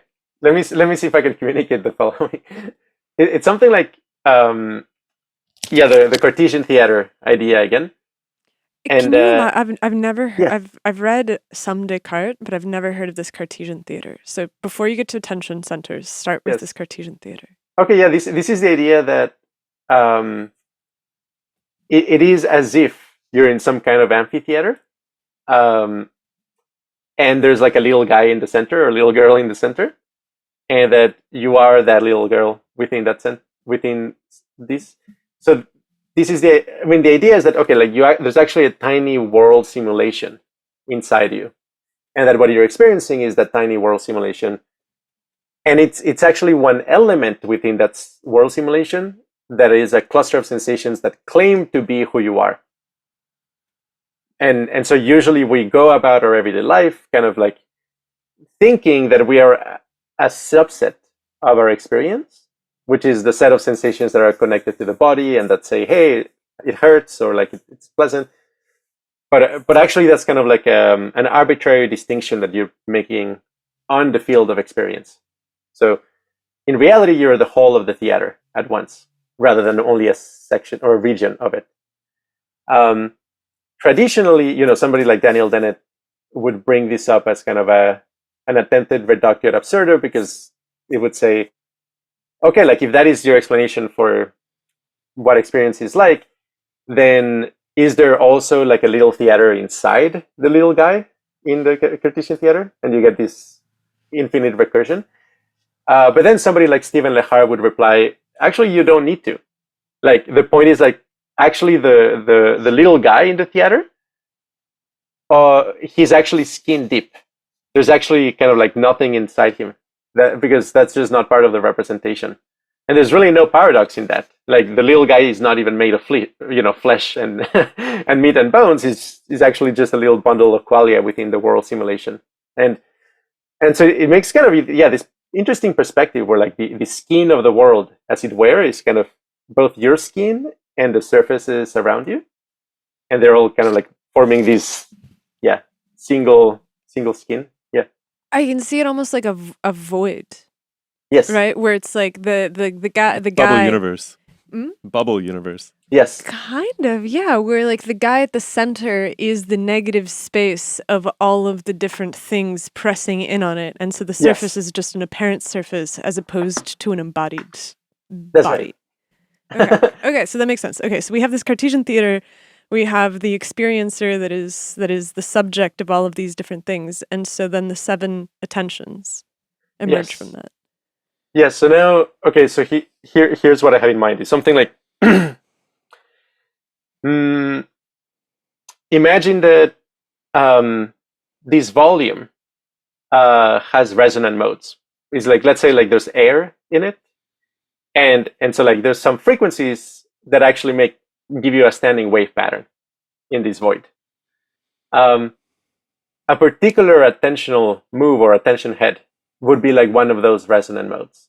So the way in which you can use that to control the scene is by having something like audio activated little light bulbs everywhere. So if it gets above a certain threshold of loudness, the light gets turned on over there. So really what you're doing is kind of like subtly changing these very basic notes, this standing wave pattern in the space. and finding a linear combination of them such that enough energy gets accumulated in a given region to turn it on. So it's not like you can actually sort of like point there and say like, attention, turn the light over there. It's more like you're finding ways to kind of like pull the energy to make it arrive at a certain threshold that then will automatically turn the lights on. Does this make sense? I mean, I think so. I guess the only piece that I'm missing is when the lights turn on, usually they turn on and let me see something. Yes. And so I can imagine this process, right, where it's you're sitting and you're attempting to focus on something, and when you focus on something, the lights turn on and you can see it. But what is it that you're seeing? Yes. So here's what happens. So in our world simulation, the thing that can turn on are kind of these holographic light bulbs. And what they will do is shine light of a specific type in the entire Cartesian theater, in the entire world simulation. So it's like, you crossed the energy threshold to imagine, let's say, like a lamp. And the moment you imagine that lamp, that light actually, it is kind of like you put in a holographic light bulb in the form of a lamp, and then that illuminates the rest of the contents in the simulation. And when that light also congregates at a certain threshold of brightness, it can turn a further light of its own. So the actual experience that you have is kind of this equilibrium where the light within the simulation and the attention together are self-reinforcing.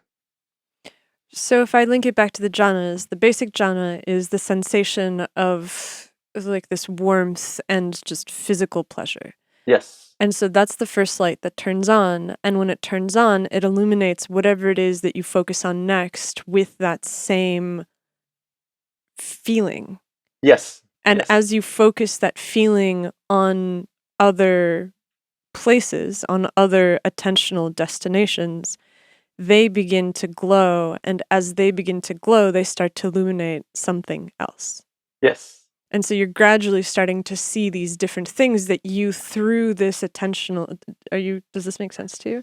It totally makes sense. I mean, it's really hard to focus on anything when your body hurts, is the funny thing. Like if you have a really bad headache, or I think this is why, like especially performance artists and musicians get really strung out on like alcohol and opioids and things like that, because they want to take away that like bodily distraction essentially to get into that next level.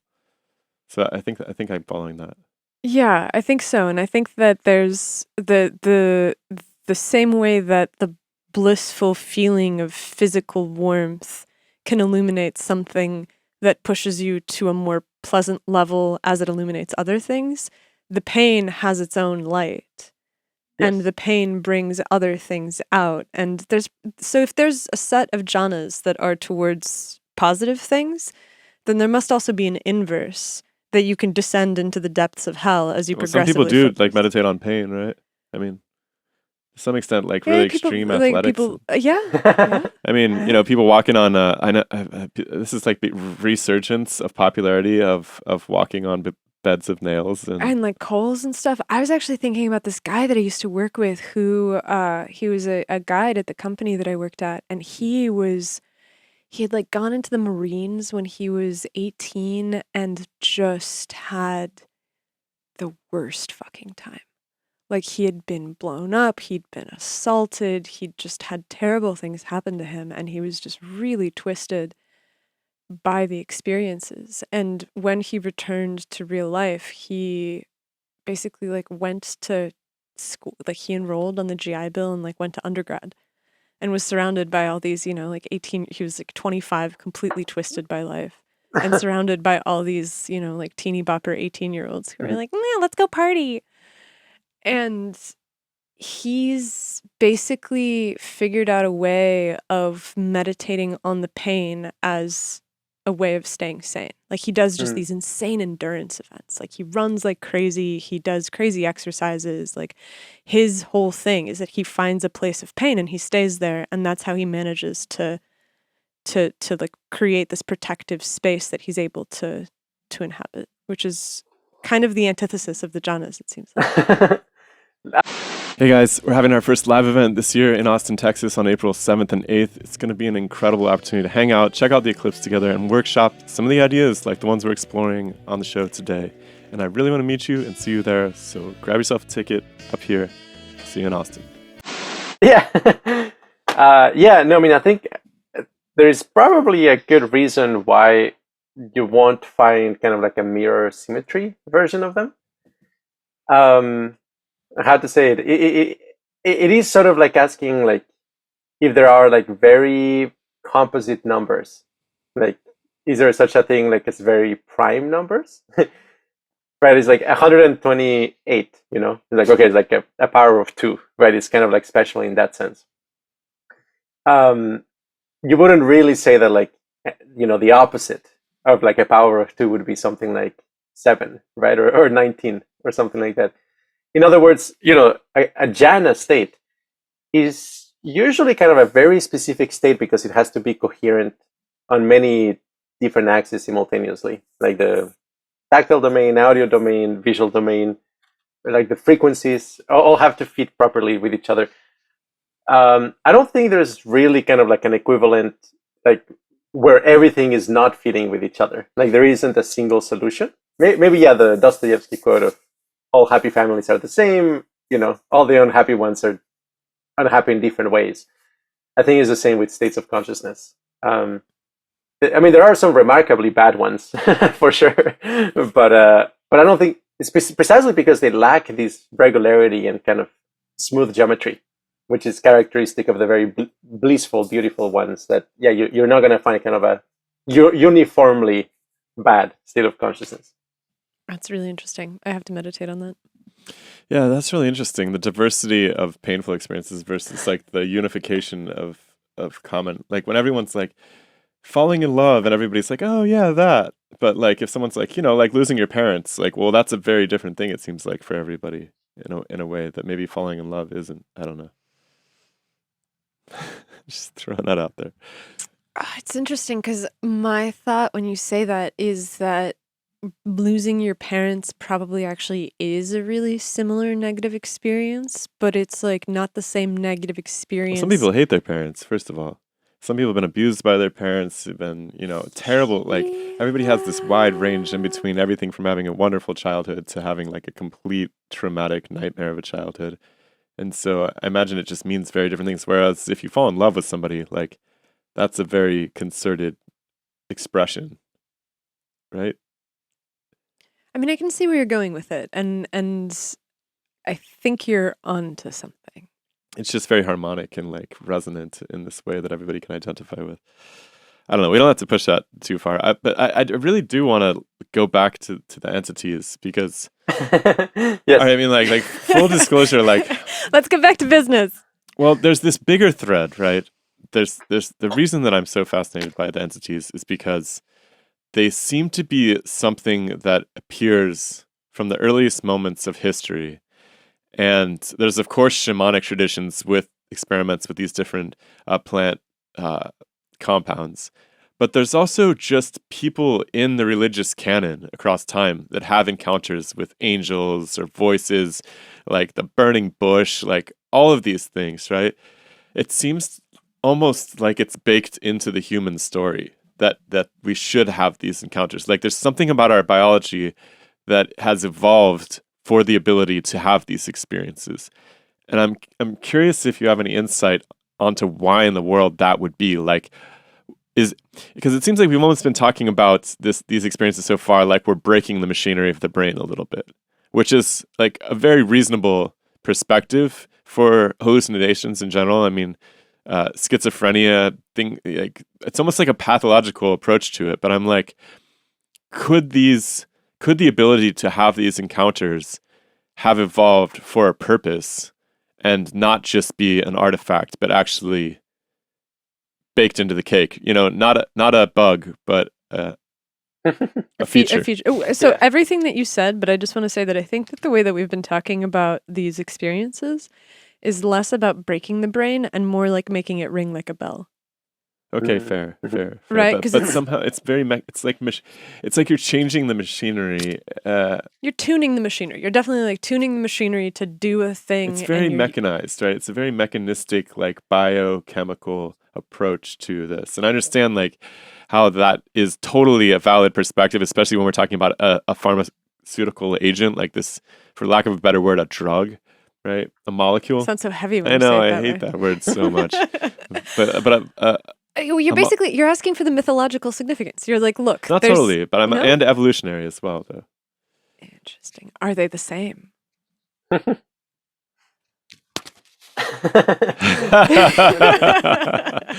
Yeah, like I think, I mean, I think it is worth pursuing kind of the speculation of like, or rather, I'm not sure I have that much to say actually about if these are kind of like features, like what did they evolve for? But let me frame this a different way. Okay, so Okay.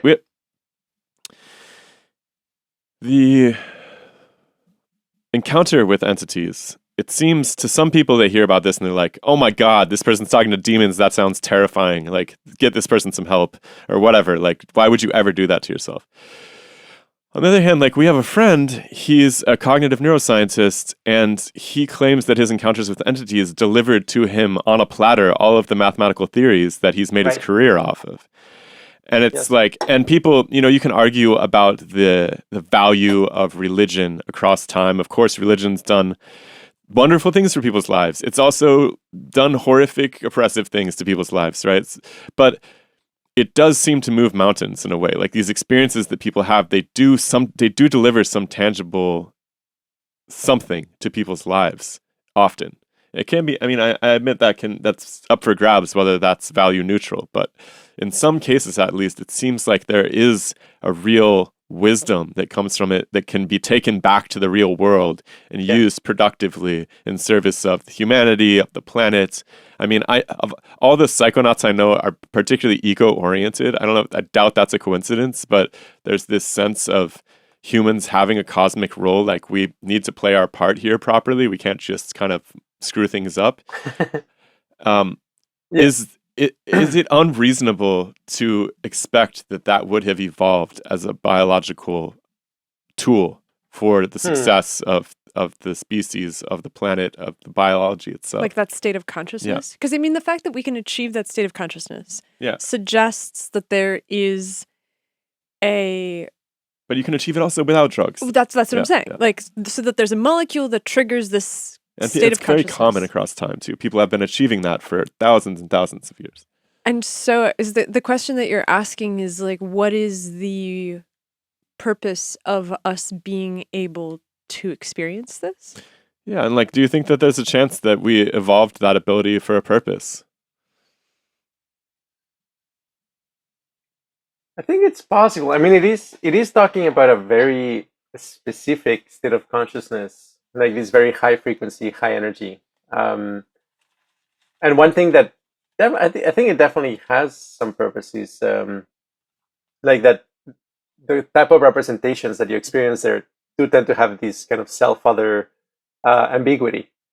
I mean, it makes sense that we identify with our parents and with our siblings. That qualia of like you're kind of me, but also you're a different individual, but there's like some shared essence. I think it's very advantageous qualia to have, and many of these experiences really play that up. Kind of as I was saying, is the standard of our configuration of consciousness is kind of like the internal representations are very dualistic. Like there's an inside, there's an outside, there's a here, there's a there. But one of the features of those experiences tend to be that the representations have this ambiguity. Like they feel more like a Mobius strip. Like there's only one side. You can't really separate it into clusters. I mean that makes you definitely feel that your consciousness continues after death, and that could be adaptive. I mean, it must be civilizationally adaptive, though, too, right? I mean, I guess that is the other. I mean, like lens. Like I don't, like the spirituality that I bring. Maybe I talked about this the last time we chatted, which is consciousness versus replicators. Is that something we talked about? If we did, I don't remember it well enough to represent it right I don't now. think so.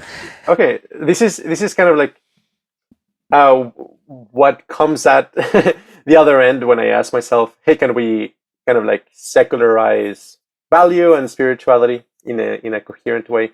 Like, what is the big plot in the universe? What is all of, what is the big game that we're playing? And I would say it is consciousness versus replicators, meaning we're all part of a gigantic field of consciousness, and that field of consciousness has preferences. It prefers love over pain and suffering.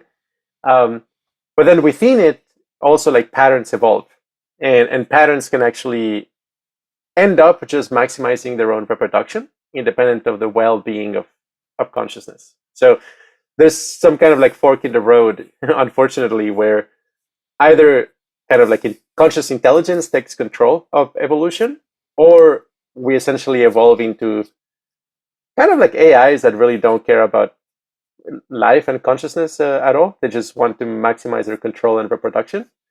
And the thing is, like, that battle is happening in every scale simultaneously, right? Like viruses would be a type of replicator. Ideologies can be a type of replicator. Literal, like cults doing offshoots can become their own types of replicators.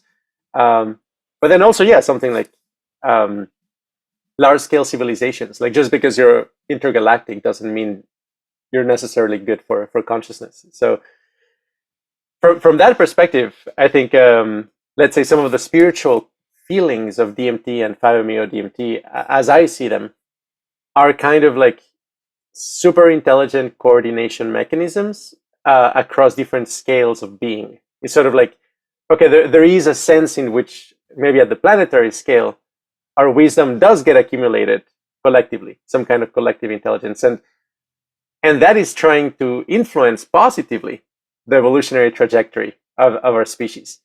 But because it's working at a different wavelength of consciousness, you can't talk to it directly as you would with a person. But if you're in the right state of consciousness, you may actually enter in resonance with it.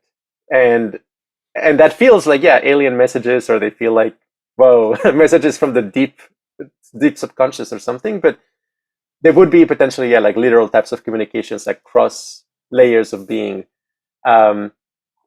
hopefully in the direction of team consciousness. How do you get consciousness to coordinate against cancer, ultimately, at every level?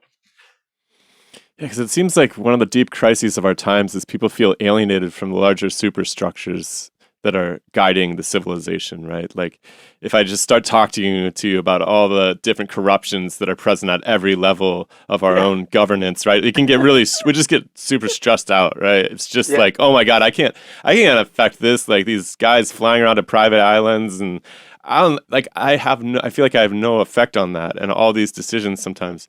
And I feel like this alienation is something that it represents that takeover of that replicator function, where it's like, the civilization, in some sense, it's the most wonderful, comfortable provider of material wealth that's ever occurred on the planet, to our knowledge, in terms of the material record. But at the same time, people, not all people, I mean, some people are enjoying the hell out of it, but it's like there is a sense of alienation from the bigger program too, that seems to be increasingly causing anxiety in people's lives, especially young people. Yeah, totally.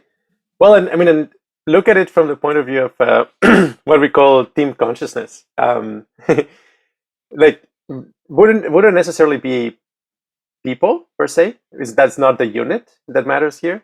It's not even ideologies, but it's something else. Because there's this phrase of the line between good and evil, doesn't separate people. It runs through every person's heart, right?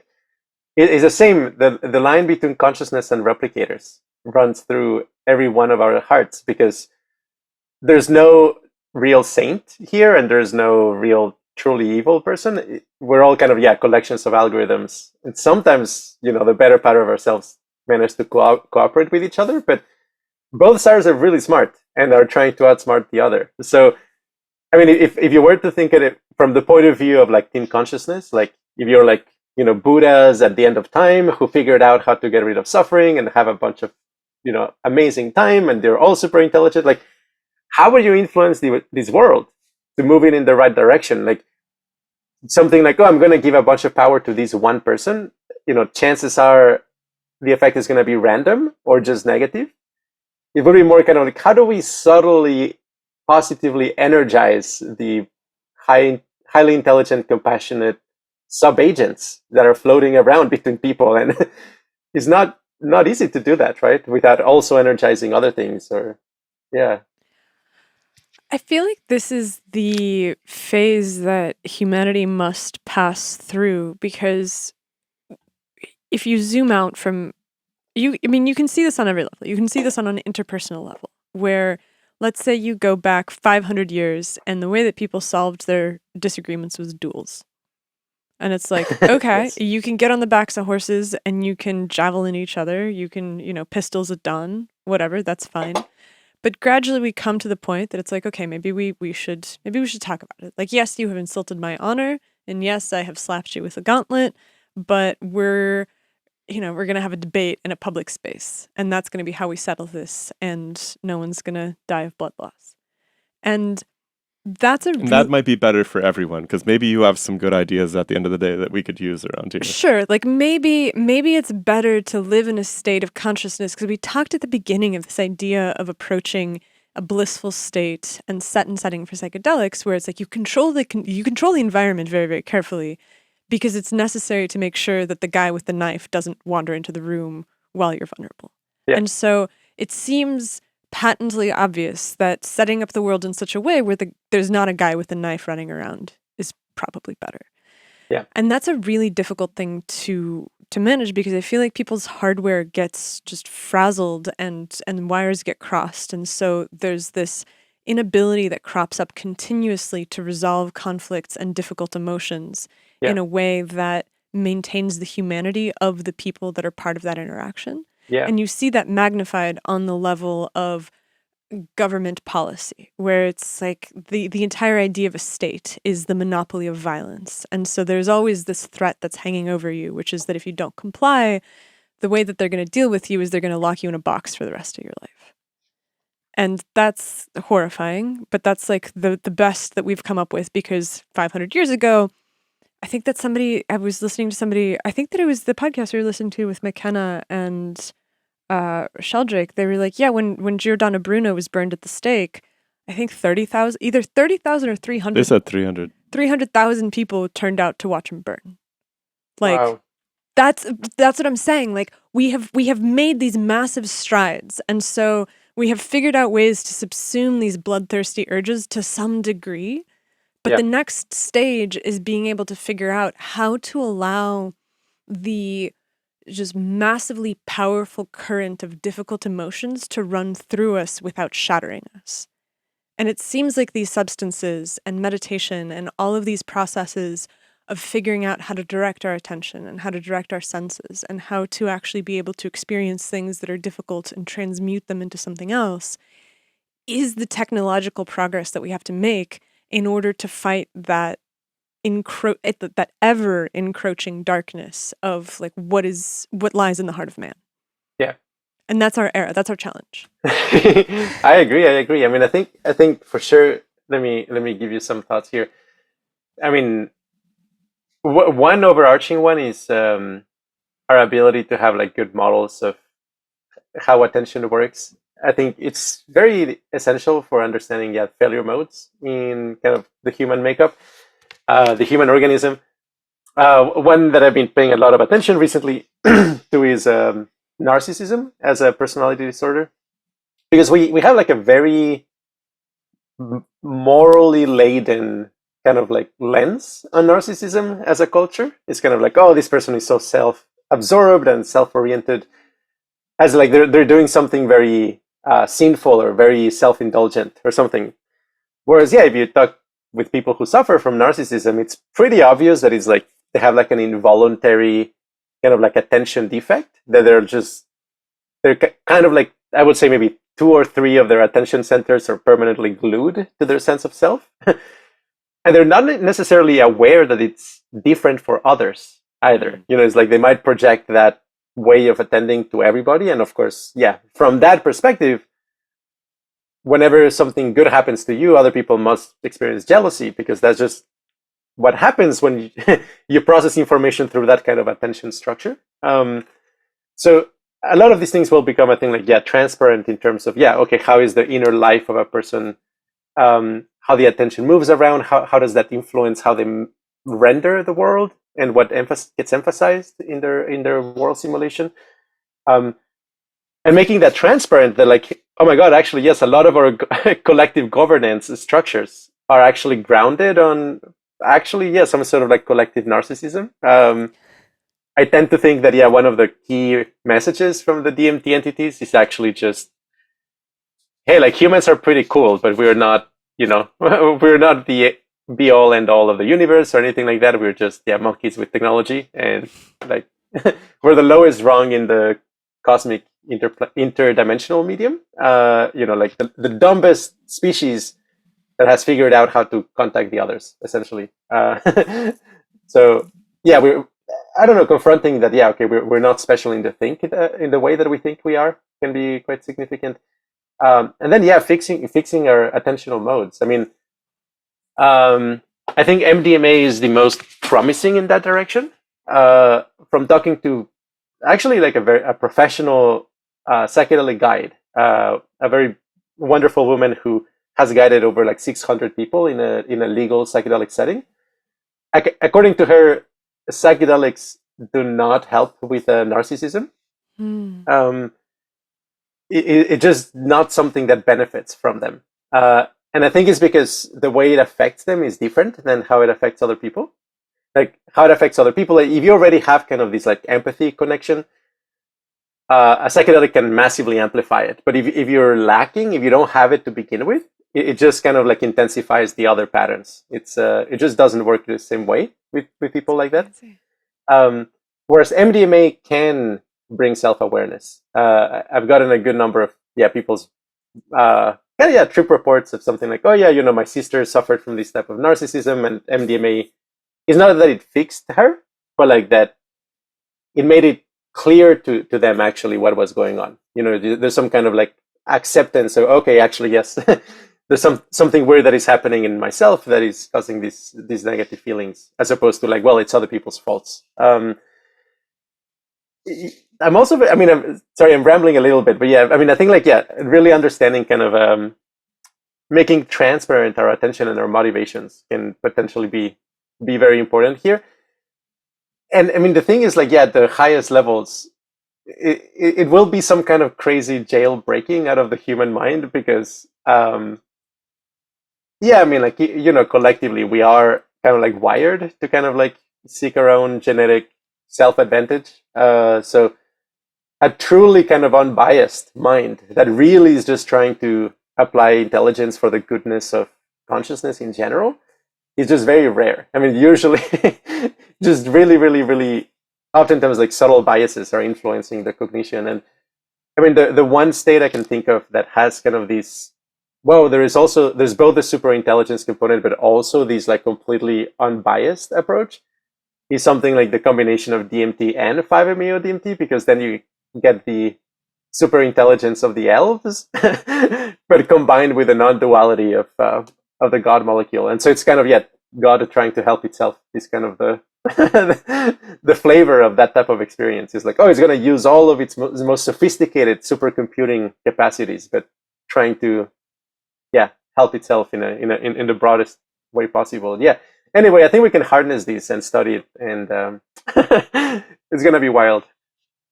Yeah, so where do you go now? Oh, do you have something else you want to add?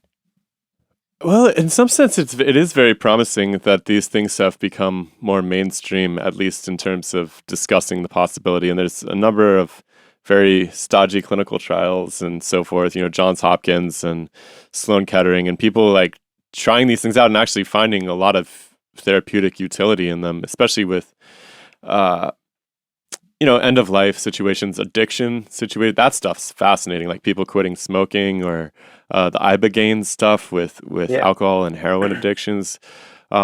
It seems like there really is some technology from the empirical findings that resonates with what you're saying about people being able to retune their priorities in some way. And I wonder what that's like to experience the loss of an addiction through a realization. That's wild. Yeah.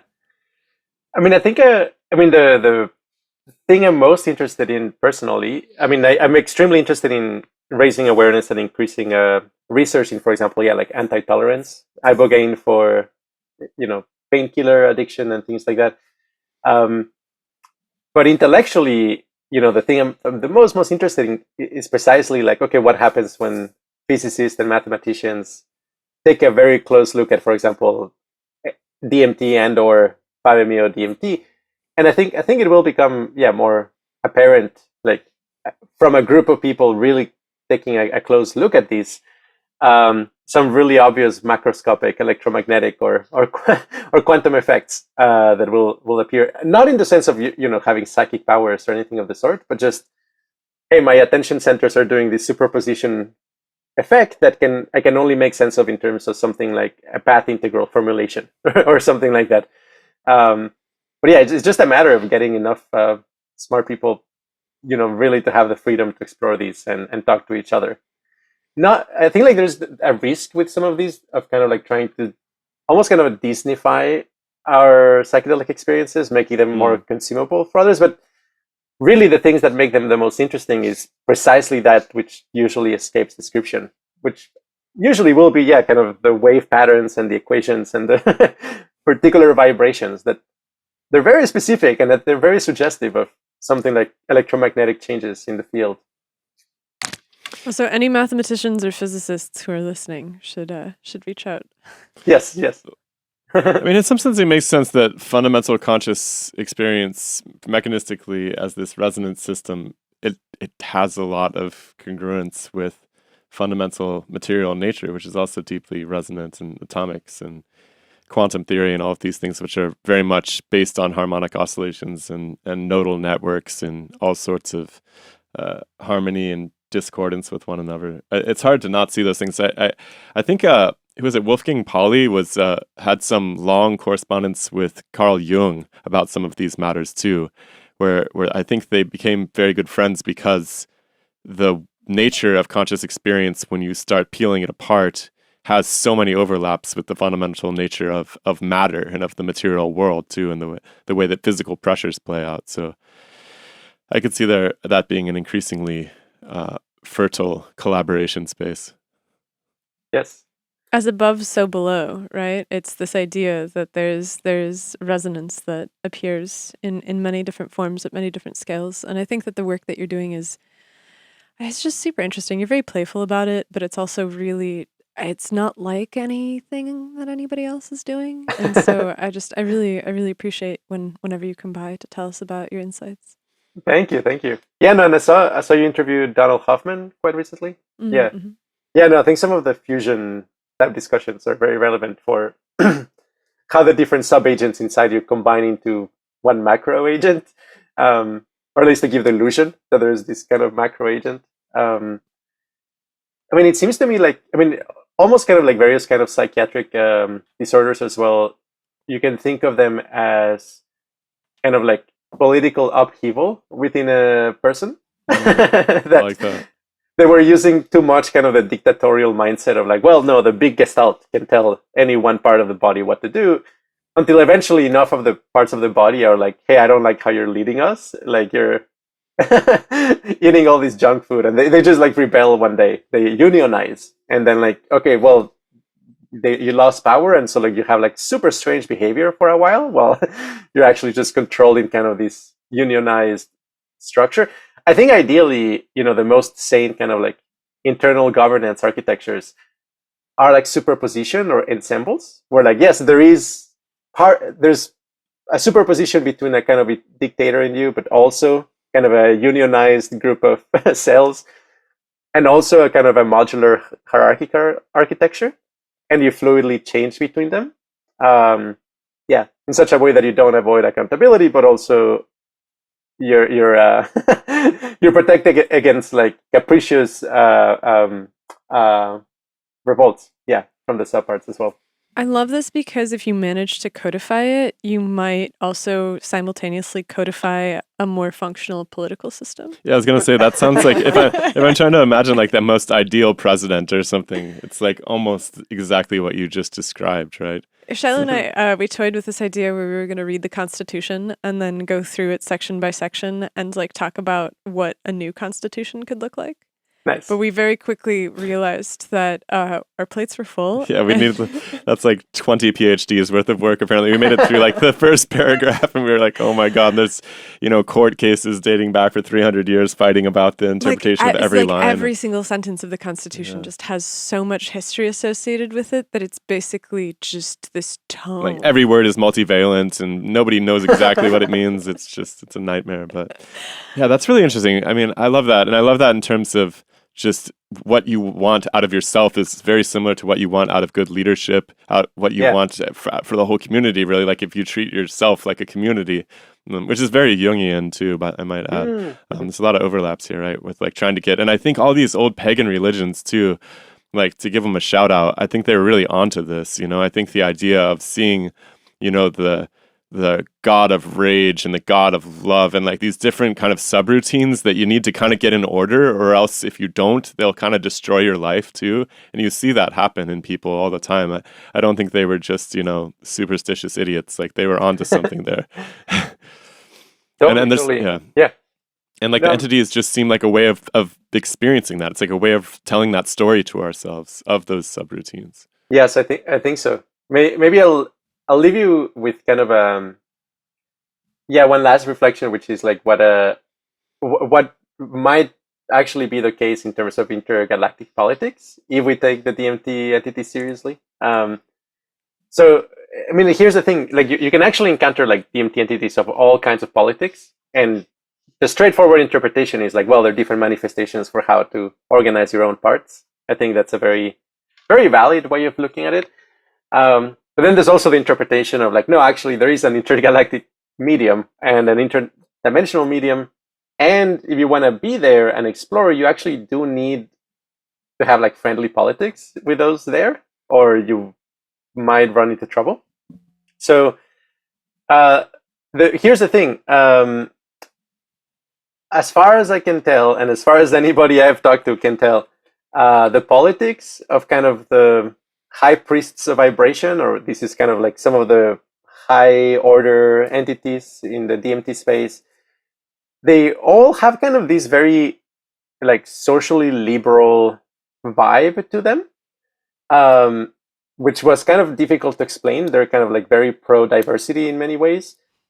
And so why would this be the case? And they actually, they want you to also have that perspective so that you can navigate the interdimensional medium without trouble. So the reasoning is actually not that sophisticated. It's something that it clicked when I read it from Robin Hanson, who has this model, which is when you look at a small town in the world, typically there's going to be kind of like one large competence hierarchy, and everything is kind of organized around it. And yeah, there's like some, popular priests and